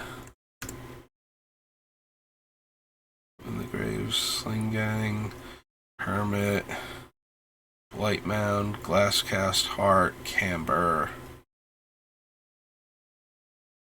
Alright, so the removal spell was up above the ramp cards. Assassin's Ink, Feed the Swarm, Murderous Rider, Noxious Gearhulk, Hero's Downfall, Damnation, Withering Boon, and Oubliette.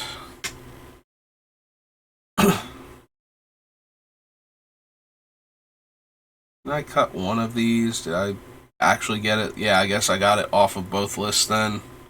Like, I got the Mutilates and whatnot. Okay. So we did the mana exchange, so that way we know what our actual ramp cards are now. And I do like all of the changes that we just made. I do feel like those are all improvements to the mana base for this deck, especially with what we're trying to do. But they were all lateral moves, so the only way we're actually getting any cuts out of that is to cut like the Hedron Archive and or Thran Dynamo, and they are slower in the deck. I don't know that we have time for 4-drop artifacts that are adding to our mana when we have like all of these other things.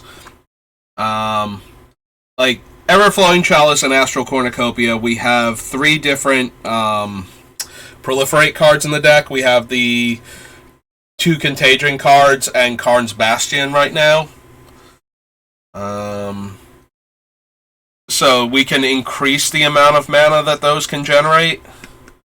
And we have other reasons to want to be able to proliferate in the deck, so I don't want to... And the Black Market has a similar thing where once one of our creatures dies, it gets a counter.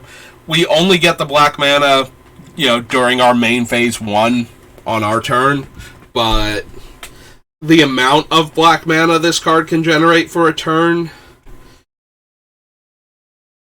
how are we using this mana? Like, I'm going by the idea that this is going to generate a ton of mana, so we're using it right now to cast our spells, to get back creatures that we can cast from graveyard. So we need to be able to gain life during main phase 1, so that we can recast the vampire. Obviously, we can't attack, so we can't get back the other one. We can use it to revive the skeletons, reassembling skeleton, and if one of our things has died already this turn, which, given the way our deck works, seems reasonable. The Cult Conscript, so those are both things we can do. Okay, so I just want to make sure I have enough to do with the extra black mana that I don't need a spell in hand specifically to spend this mana on. Now, granted, that would save all of our other resources for activating abilities on opponents' turns and whatnot if we just use all the black mana off of Black Market to cast our spells. But I want to make sure we had more stuff to do with it than just that. And just thinking about it, yes, we have plenty of stuff we can use that mana for. Orochi Hatchery takes 5 mana to activate. I would not mind being able to make a whole bunch of snakes off of the extra mana.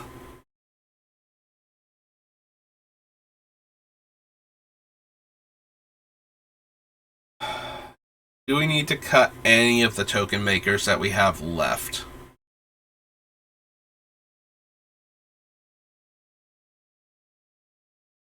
Alright, so my creatures die, my non-token creatures die. Pawn makes an 0-1. Slumlord makes a 1-1, but that also affects our opponent's ones.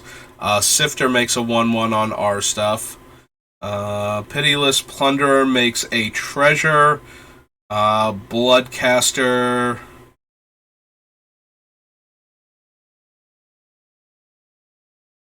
Pitiless Plunderer makes a treasure when my other creature dies. Doesn't necessarily need to be non-token. So the reason that matters is Karn. Original Karn. I can spend 1 mana to turn my treasure into a creature, which will cause it to die, which will give me another treasure. It would still be a token creature. So far, none of my other things are positively interacting with that effect.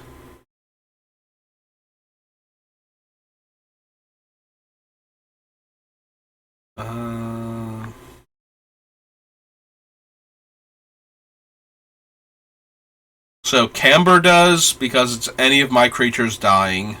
I gain a life and get a blood token.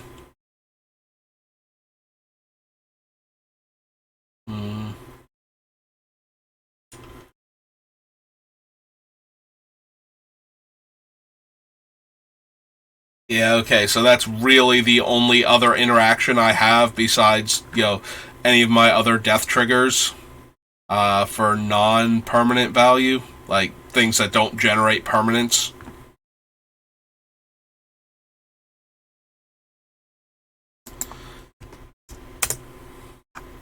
Oops. Don't mean to scroll up that, at all, let alone that fast.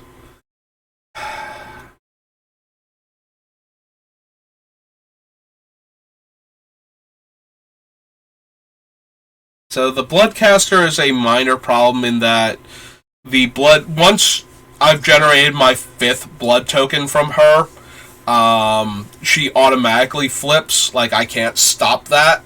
Also, any of my other blood token generators, I can't really, so she's 5+.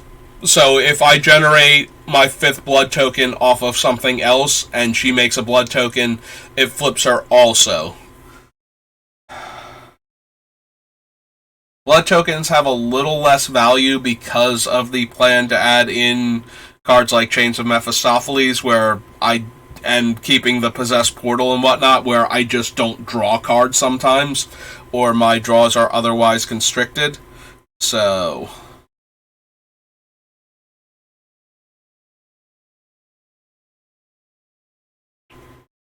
which is not to say, they're still permanents. Like, the fact that they are useless in every other situation just means that it's like, nope, chucking all these into the smokestacks. Because they don't do anything at all for me.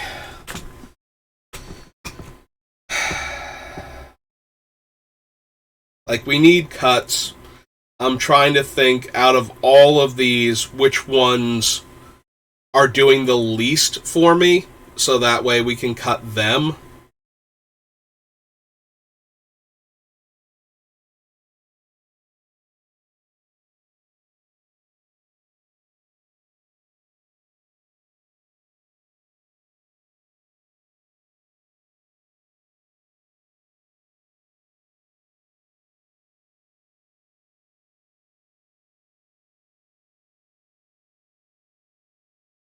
Yeah, I don't see any other ones that can easily be cut.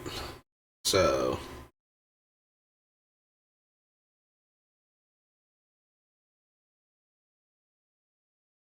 I also kind of really like our current removal package.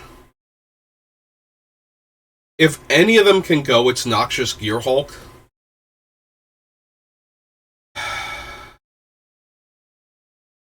I'm really wondering about the Conjurer's Closet right now.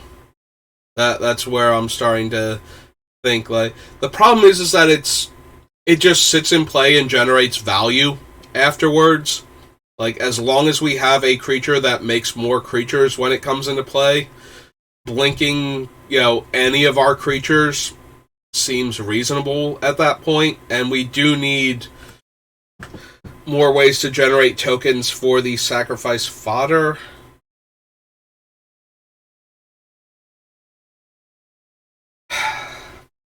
Maybe we don't need Karn Silver Golem. Karn's biggest thing is that he can kill treasure and blood and power stones now with those things coming out. Like, he can reach out and kill lots of token permanents that would otherwise be able to keep smokestacks appeased for much longer from the opponents. And he can also turn super problematic artifacts into creatures, which we have a way easier time of dealing with as a mono black deck. But I feel like Karn's in real danger of getting cut. Maybe the Junk Diver is too.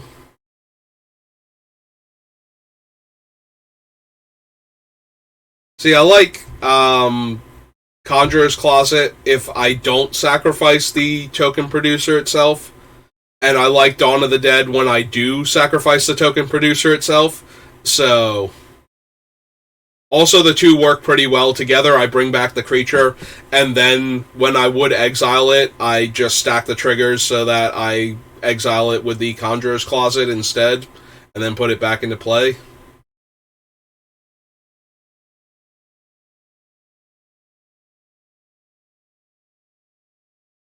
I would rather keep the Sad Robot than one of the other 4-drop mana ramps. Like, I didn't include him as a mana ramp, but I think I would rather have him than either Thran Dynamo or Hedron Archive, and we do need cuts, so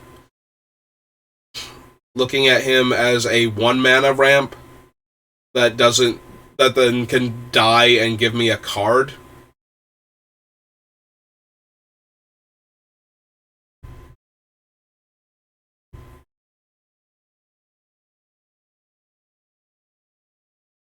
So hard to make cuts now in this deck. Like, we're so close.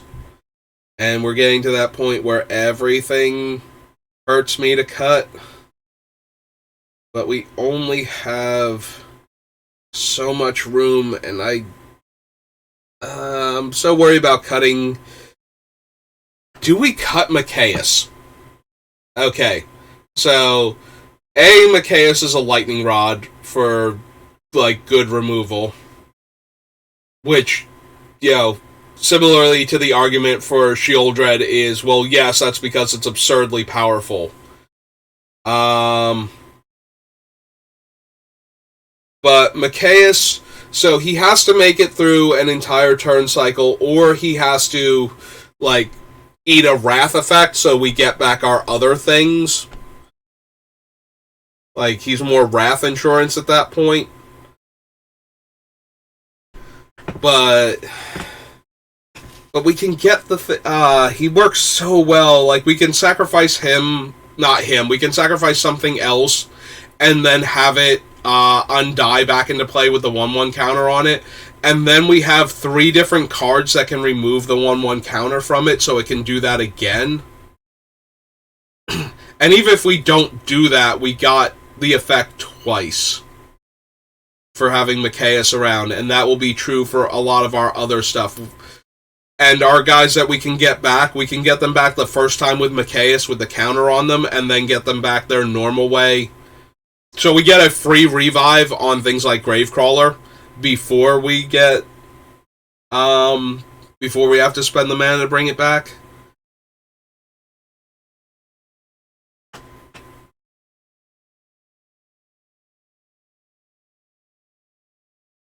Like, that just gives us so many, like, powerful things we can be doing.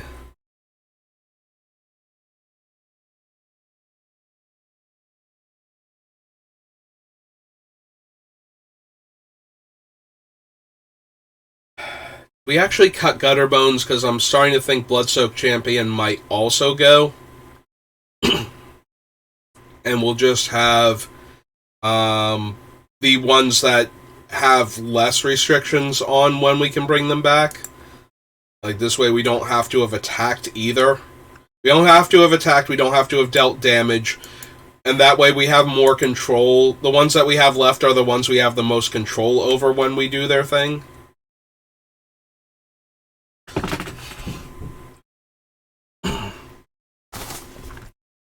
One second.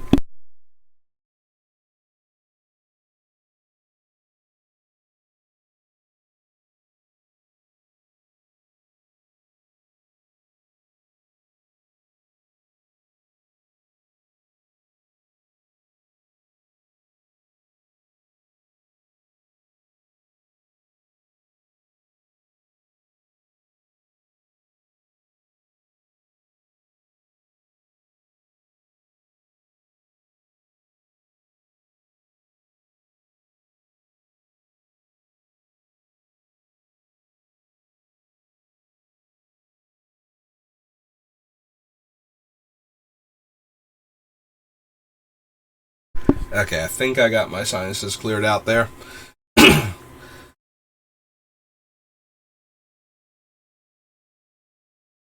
There's, like, every one of the cards we can cut now is unpleasant to remove from this deck.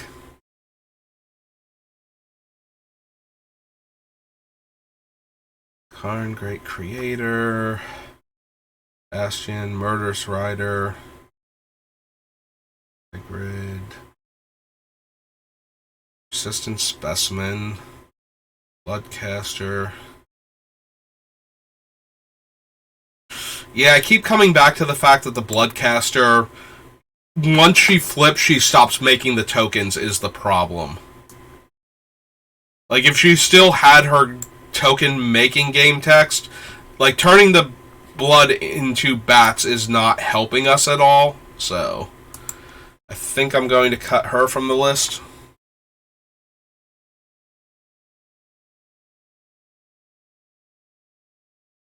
Sundial the Infinite. What other cool tricks do I have with Sundial? I can end my turn before I would have to exile the creature from Dawn of the Dead. Is the first thing that comes to mind. What else do I have? Do I have anything else that I would be able to not have to, like, it would actually be beneficial for me to end my own turn? I mean, obviously the big one is the smokestacks. Like, we can put the counter on it and then end the turn before I have to sacrifice anything. So that is like the biggest one in favor of that. Is there anything else I can do?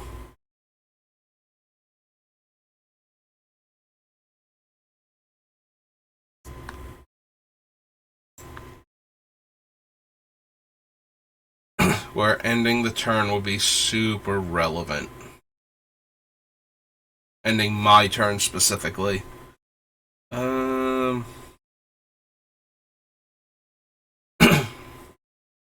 Like, I'm still ridiculously disinclined to cut it because of its interaction with smokestacks. But is there anything else I can do? Like, Dawn of the Dead, okay.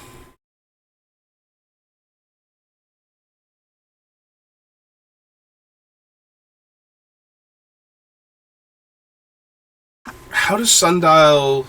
I guess we would have to activate it during the end of the turn, like with this on the stack, so that way we could end the turn without having it trigger again. So, Possess Portal technically works with it too.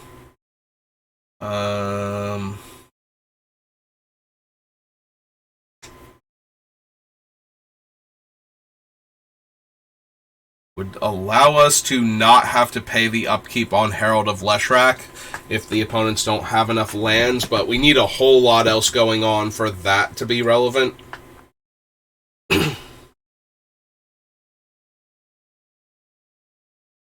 Mage. Clasp, Engine, Battlesphere, Death Mantle, Parasite. None of these are like particularly good.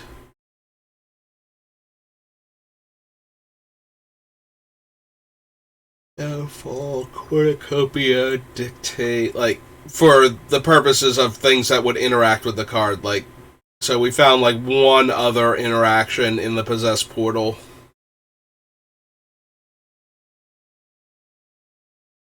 Spearhawk, Weaponcraft Enthusiast, Plunderer, Citadel, Statue, Barn.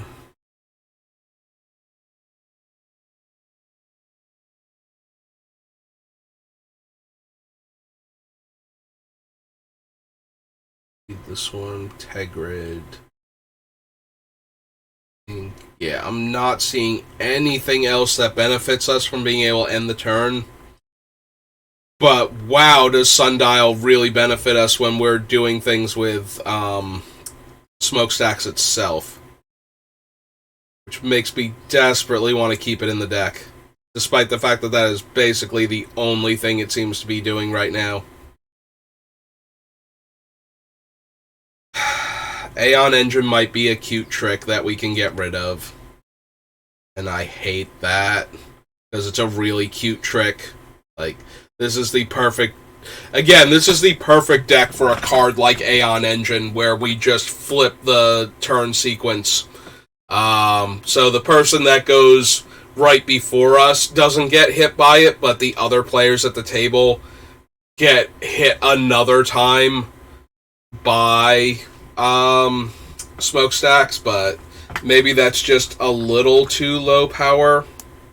Like, we're sparing the player that acts right before us, otherwise it doesn't do what we want it to do. So...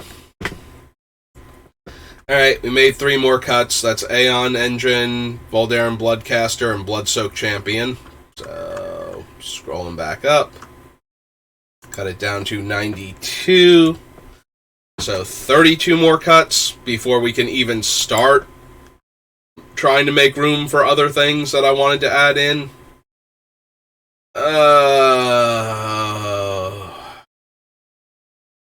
This deck hurts so much to try and put together now. Like, just to figure out what else to cut from it. Alright, we added a bunch of cheap artifact mana in. I think we're going to cut the Dynamo and the other one from the deck. So we cut the Thran Dynamo, and we cut Hedron Archive.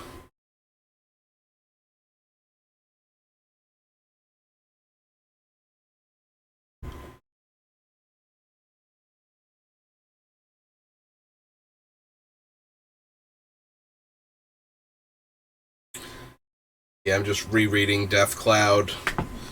Like, Death Cloud and Pox interact very positively with this deck for the most part, so I don't want to lose them, but I don't want to lose anything that we have left in this deck right now. I wish we could just add lands and, swap a couple of cards on a one-for-one basis like we did with the mana sources, and then just call it a deck, but I think I need more than, what is it, like 6 lands, 7 lands that I currently have room in the deck for, if we did that.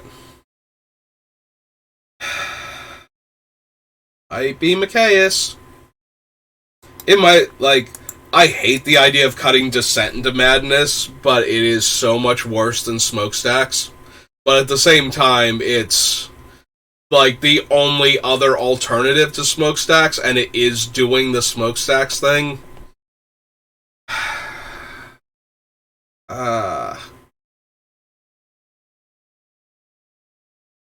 Copia, Dictative Erebos. There's Hedron Archive. That's the problem. I'm willing to cut certain things, but only for replacement still, which is why I wanted to do the mana ones before. It's let's just do that and see what it looks like, so I can figure out if any of the other mana rocks can go. And then I'm okay enough with doing this. I don't think this is a huge, harmful thing to our deck to lose these two as 4-drop mana rocks.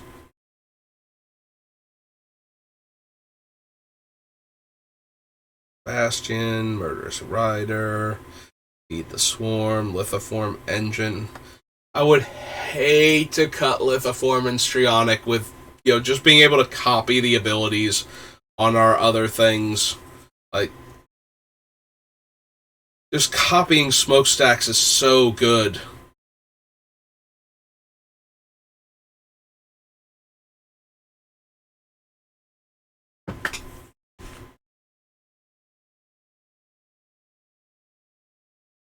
I forget, can we copy the, is this a reflexive trigger? Would that be another trigger that we could copy, the I sacrifice a permanent, so now you have to do it twice? I forget 100% how that works with a card like Braids. Alright, let's click back over here. Let's full screen her real quick. She has no errata on her. Alright, let's try Strionic Resonator. See if we can get anything from that. Whenever, or at. Strionic Resonator targets a triggered ability that has triggered and is on the stack and creates another instance of that ability on the stack. It doesn't cause any object to gain an ability. Source of the copy is the same as the source of the original. If the triggered ability is modal, the mode is copied and can't be changed. Divides damage. Divides damage, divides counters, all of those stay unchanged. Any choices made when the triggered ability resolves won't have been made yet when it's copied. Any such choices will be made separately when the copy resolves. If the triggered ability asks you to pay a cost, you pay that cost for the copy.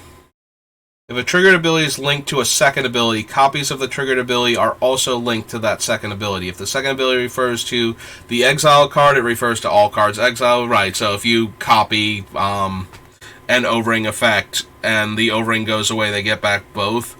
Involving link abilities, an ability requires information about the... Okay, so that's more on that. So it's not... There's nothing about reflexive triggers, which is Braids, if you do... each opponent chooses one, so yeah. I may sacrifice an artifact, creature, enchantment, land, or planeswalker. If I do, each opponent may so I don't know if that's a separate triggered ability. I guess it would be when I do. Like, what's the actual wording on cards that have... I know there's such a thing as a reflexive trigger, where if you do the thing, it causes the other thing to happen, and then targets go on the stack. I don't think Braids herself is one of those, though, now that I'm thinking about it. Because the things are like, if you do, then you do this to a target, and so that's the reflexive trigger. Is, like, you don't choose the targets for it until you've decided if you're doing the thing. So that way... But I don't think you can respond at that point. Like, that was the whole point of reflexive triggers, is there was a rule, like, the way the rules used to work, you could wait to see if your opponent did the thing and then decide if you were going to do a thing, and this way you don't get to decide because the other thing, like, basically to stop you from blowing your opponent out by waiting to see if they do the thing first and then reacting. They wanted you to have to react before you knew what the opponent was going to do. But with things that have, like, targets and everything, that wasn't working, so the reflexive trigger rule came about from that. So I'm going to guess we can copy Braids' ability, but we would have to sacrifice 2 permanents, and then each instance of that, the opponents would have to sacrifice a matching permanent, or we would get to draw the card and they would lose 2 life. So we could theoretically sack 2 permanents, and each opponent would have to sacrifice a permanent for each one of those, and each time they didn't, they lose 2 life and we draw a card, so we could potentially be drawing 2 cards per opponent, and they would lose 4 life. Which is a lot less impressive than if we could force them to have to sacrifice 2 of that permanent, while we only lost 1 of it, in order to get ahead that way. But I'm the more I say it, the more sure I am that it does not actually work that way. So, also, all of our things are like triggered abilities. So Strionic Resonator has an Embarrassment of Riches to target. All of our comes into play abilities on all of our creatures. I wanted Scare Tiller as a backup to Crucible of Worlds, but it's definitely way, way weaker than Crucible of Worlds, so maybe Scare Tiller can go then, just because it's, like, yes, it is another way to do the effect, and we're kind of short on ways to do the effect in our colors, or color in this case, but...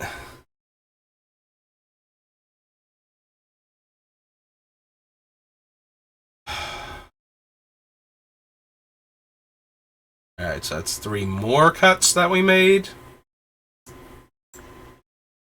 That brings us down to 89. So, 29 more cuts. I don't want to cut any of the things that we have left. I don't know which ones we can afford to cut now. So what are our tutors? We have Demonic, Vampiric, Grim, and Profane, I think, are our tutors. We don't have any of the other ones. Like, we cut all of the other ones that were still on the list. Oh, right. We just cut all these 3. Alright. Real quick, I want to do a count, make sure we're accurate, because I haven't done a count since I did the initial one, so...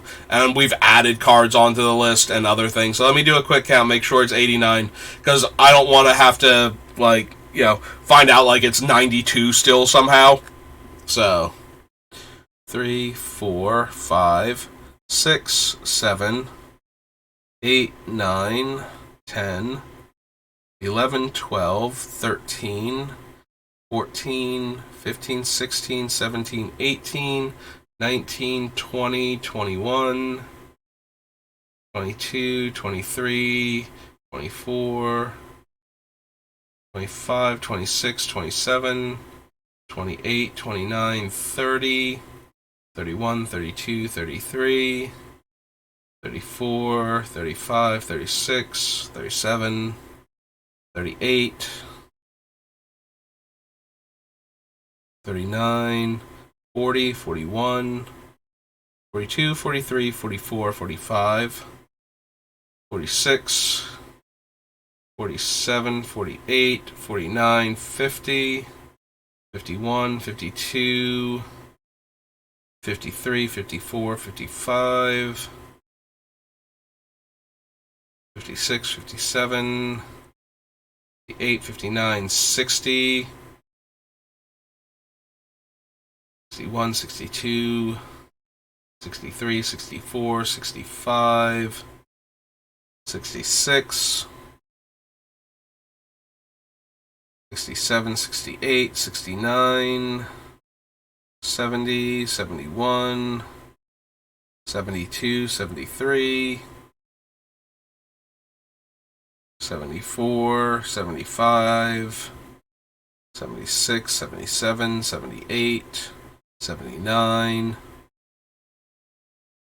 80, 81, 82, 83, 84, 85, 86, 87, 88. Alright, so we're actually at 88, not 89, unless I can't count.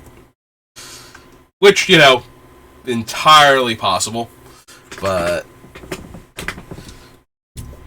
so I might have counted one of the lands at one point by accident, or I might have deleted one more card than I thought I did, or I just can't count. But that brings us to 88, so 28 more cards to go.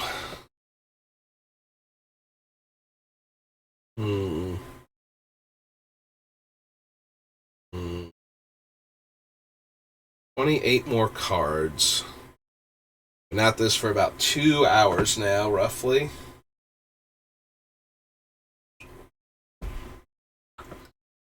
$28 more cards. I keep saying it while staring. If I keep saying it in a contemplative, how are we going to come at this manner? Maybe it will come to me, the idea that allows us to easily cut down 28 more cards. And in fact, a few more beyond that, and add in some other stuff. And then we will just have this glorious, perfect deck. We'll be all ready to go. That sounds reasonable, right? Like, we can just do that. Just will it to happen. Alright, so since that hasn't worked yet,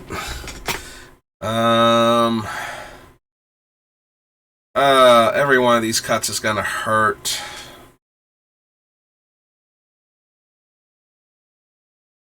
I hate to cut both Death Cloud and Pox. I think so. Pox is better when other players are ahead of you, because they lose more stuff. Death Cloud is better when you're ahead of them, because then you can keep more stuff than they can. Pox is less mana intensive, but you have more control over what you're going to make yourself lose with Death Cloud. But maybe one or both of them can go. That sounds awful, though.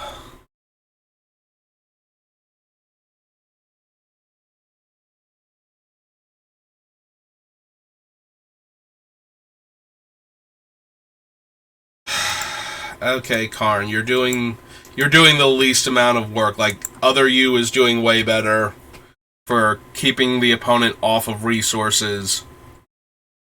Also, keep in mind, like, even if you think, like, Karn, Great Creator, okay, my artifact mana sources don't work, so I can sacrifice them to the smokestack's effects, because they're not doing anything anyway. That's a fine mentality until Karn, Great Creator leaves the battlefield, and now you're down all of your cool artifacts that you've been feeding to this thing. Like, somebody else kills Karn after that. So, even if it just makes the opponent lose stuff that they think is useless, there's no guarantee that Karn is going to live and keep being a null rod for the rest of the game.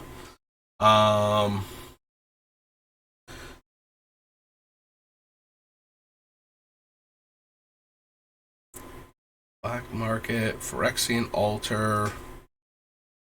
I don't want to cut the altar because the cheaper recursion creatures can go infinite with it, and also the ones that make enough tokens, it just functionally is Ashnod's Altar at that point for getting ahead, like on mana by feeding all of our stuff to it with the Death Mantle.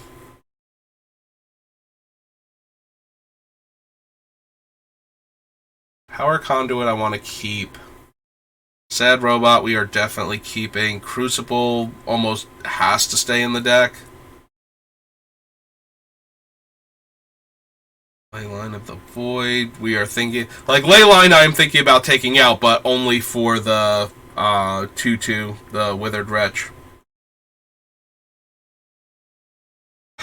I really, really want Herald of Leshrac. Like, even if he's not correct in this deck, I kind of want to keep him.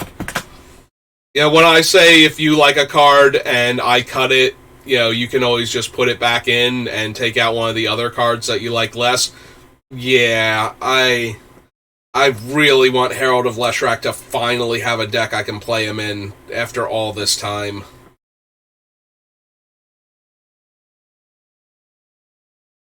Another trader is so cheap to do his thing. Like, and I'm just imagining too, like, you can sack Nether Trader to Phyrexian Altar for a black, and then sacrifice any other creature to it for a black, and then pay one of the black and have the Nether Trader come back, and you can net mana that way, while having plenty of sacrifice fodder and triggering all of the other things forever. So, which I really want to be able to do. But we have so few cards we can actually cut. Like, anything we cut now is taking out, like, a unique thing from the deck, like a really cool thing it can be doing. Like, Vampire Hexmage, like I said, we can run up the counters on our thing and then sacrifice the Hexmage and just get rid of all of them before we have to pay the price for doing that. Now, granted, somebody who's being clever can go ahead and try and kill our Hexmage before their turn, so they don't have to sacrifice the things. But that's going to be true with the Hex Parasite also, who is going to be... And the Power Conduit a little bit, but... So that's the problem. Power Conduit is more over time, and Hexmage is all at once. And sometimes we want one, and sometimes we want the other, and...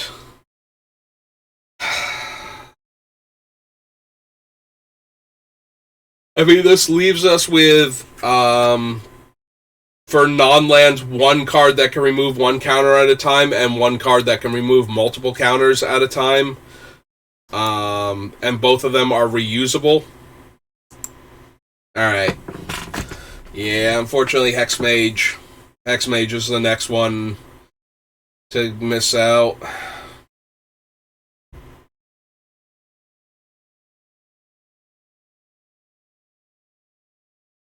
Parasite, Gravecrawler, Machias.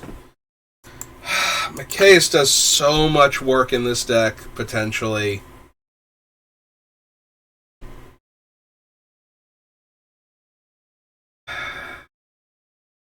But there are also so many other things you can be doing. Oh, this hurts. I don't want to cut Machias. But at the same time, he feels like one of the... He's 6 mana to cast. Once he's in play, if we have other stuff in play, he's really, really strong. He has to eat a targeted removal spell, not a board wipe. Unless the board wipe is like Farewell or Terminus or Cyclonic Rift. So he has to eat a board wipe, or eat a removal spell before I eat a board wipe. And then, if he doesn't, we get so much value out of our things dying the first time, and then we have plenty of other ways to keep that chain going, or at least generate a ton of value from it. But it's not the way the deck is trying. Like, it's not the main focal point of the deck, the way it generates the value. And it's only slightly... Like, Machias is only slightly better or worse than any other... Like...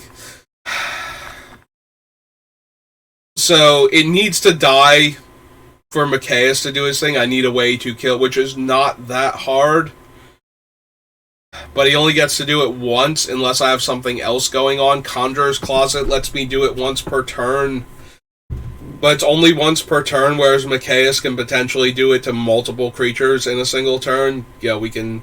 But then we're less likely to be able to get them back again.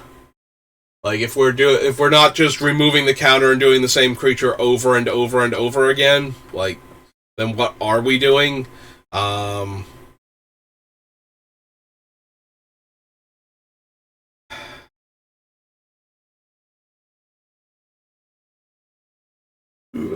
Excuse me. Staring at this screen endlessly, scrolling back and forth, reading and rereading each of these cards, trying to figure out who the weakest card in the deck is now, which card is having the least impact, which card is doing the least out of what I want my cards to be doing. Ear Hulk. I like him as a reusable removal spell, but his reusability is hinging on the same things that Machias and, like, the Machias and Conjurer's Closet and just general reanimation spells. Like, do I want to get rid of him? Do I want to get rid of the Gear Hulk? And the answer is no, but he might be, again, one of the least on-theme cards, and we have other ways, cheaper, instant speed ways, so it's more that he's a value card once he gets into play, and we can keep, like, flickering him.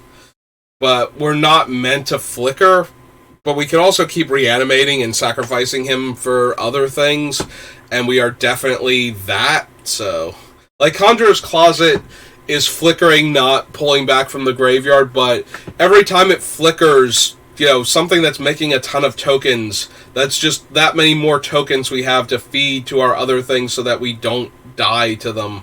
And I kind of want to keep being able to do that. Oh my god, we're gonna cut Citadel. Like, one of the highest raw power cards in the deck, just because it doesn't actually do anything with our strategy, it's just obscenely raw powerful.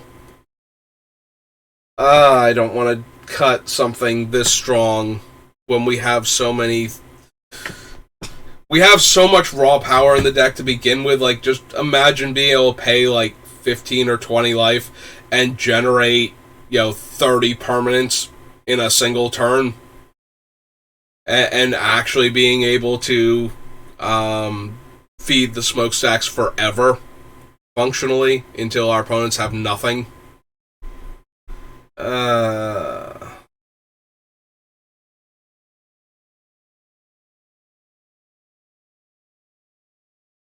3 cards off to the side.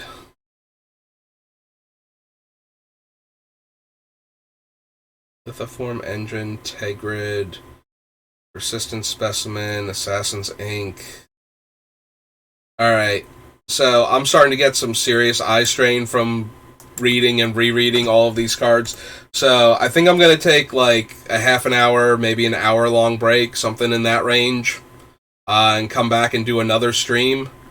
So, we'll divide this stream, what would have been, like, a 4 or 5 hour stream, up into, like, 2-hour streams, roughly. So, let's save this. Clear these 3 out. Sorry, Machias. Maybe somehow I'll figure out a better cut later on, once we have other things gone, but yeah, I think I just need to take, like, a little bit of a break, like lay down, close my eyes for a bit so that the eye strain diminishes a bit, and come back and fresh eyes start looking at that list again. So that's going to do it for me for right now.